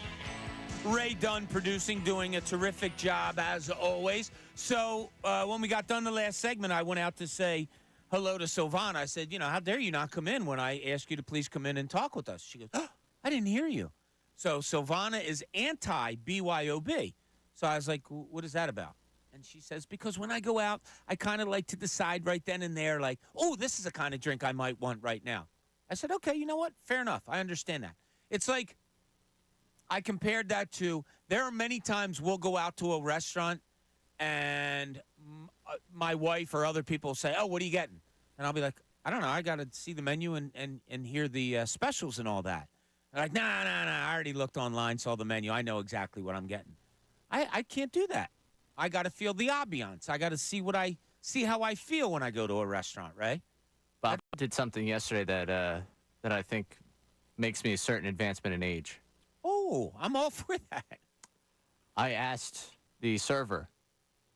Wait. All right, wait. Can I ask where you were? I was at McIsaac Brewing Company. Okay. And I asked the bartender. I had two options. I said, which one do you think's better? And I said, as soon as I did that, my head alarm bells went off. Said, guess what? You're starting to sound like your father, like your grandfather. That was something that I have never done in my life before, and it hurt. It hurt because I was like, oh, that's a little too old. Okay. Old for me. All right. Let me ask you then this, because this is something I often do. If I go to like a place like that, or we go out to dinner at a place, and I'm not familiar with it, I will say to the waitress, can you get me an IPA that's not too heavy? I trust you. I do that a lot. Is that an older thing? Just because I like to try a bunch of different IPAs. If I could, I would taste a different one every time we go out. And oftentimes when I go out, if I have two or maybe three, I'll try a couple different ones. Is that not good? Like if you were my son at 14, would you be embarrassed that I did that? No, it's not that I'd be embarrassed, but it's something that I think is I think a younger, like almost like a kid, but as you are still a little bit younger, I think that you like the idea of making decisions on your own. So many decisions are made for you. You like when you have that empowered decision. I think from your vantage point on that one, like that you're having that decision made for you. It's something off of your plate. That's the way it felt yesterday, where I was like, oh, I don't think I've ever just like dropped it off. And I associate doing that with my dad, my grandfather, like that's not something I would typically do. I typically wouldn't go to the bartender, the server, the waiter, waitress, oh, yeah, whichever one of those two you think is better, I'll take that. So here's one for you. It was one of the first times, it was my first year covering the Sixers. I go out to dinner with, I think it was a bunch of people, but Scotty Rigo, who I've brought up here before, who was the equipment manager for the Sixers. We go to a nicer restaurant to get dinner, and we all order what we're going to order. They go to Scotty, he orders it, and they said, how would you like that cooked? His response, phenomenal. However the chef thinks. Oh. You get respect. I looked at him, and I was like, that's a good answer. He goes, a chef loves that. They'll go back and tell the chef, he wants it cooked the way you think is best to cook it. That's a good answer. That's a good answer. You're going to get it really good. Not an answer I would ever give. Yes. So put that in your back pocket, Raymond, even if it makes you feel a little bit older. Okay, we were talking about the Phillies and about who do you give they're 30-13 right now. So I asked the question, who do you give the most credit for? We have some text on that, Ray? Yeah, we got two texts that have a similar theme, and this is a nice, warm, fuzzy feeling to leave the show with. Okay. I'll read the one from Steve from Exeter here. I don't think it's a person or persons that has helped the Phillies. I think what happened in the playoffs last year, given the whole team the desire to play the best they can, realizing the window is probably shrinking, so let's get out to a great start than previous years. Which we got another text that was very much, I don't think it's one person. I think the way this group is pulling together is the reason for the hot start. I think a lot of people believe in the camaraderie of this group. I'll tell you what, those are excellent, excellent answers. And I agree with that. I saw somewhere, I don't know if I read it or something, that somebody said, let's not forget when they were talking about the good start and everything that's going on, the pitching and the hitting and the rise of Alec Boehm and the way Bryson Stott's hitting now, all of those things. I don't know if it was Dombrowski, but somebody said it recently. Yeah, and let's not forget the chip that these guys have on their shoulder because of what happened with Arizona last year. I wonder, and I bet you it did, if that went into play of the let's stay as we are and run it back that Dave Dombrowski decided to do going into this season. If it was, hey, more than a golf clap of good on him. Because we talked about earlier in the show on that question that I asked, both you and I said Dave Dombrowski, and you laid it out perfectly of all the moves that he's made, everything that he's done, and then I went the other way and said, Ray, I totally agree with you. It's also the things that he didn't do and the moves that he didn't make that made this team, helped make this team the 30-13 team that they are right now. I started the show by saying the three, not three words, but I love watching this damn team. They are so much fun. I appreciate that they have guys out. They're able to overcome that. I appreciate on days that their pitching isn't there, their hitting overcomes it, and vice versa. And what an outing yesterday by Aaron Nola. Okay, you have your Phillies tonight, 6:40 start.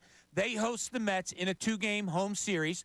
So that'll be happening tonight. Don't forget, you got Bill Colarulo, Andrew DeCecco here, 7:30 on our YouTube channel. So check out our website on how you can get to our YouTube channel because they will give you anything and everything you need to know about the Eagles schedule, which will be coming out at 8 o'clock tonight. We will be here tomorrow to talk to you all about it. Stay tuned for the best show ever. Ricky and Tyrone coming up next.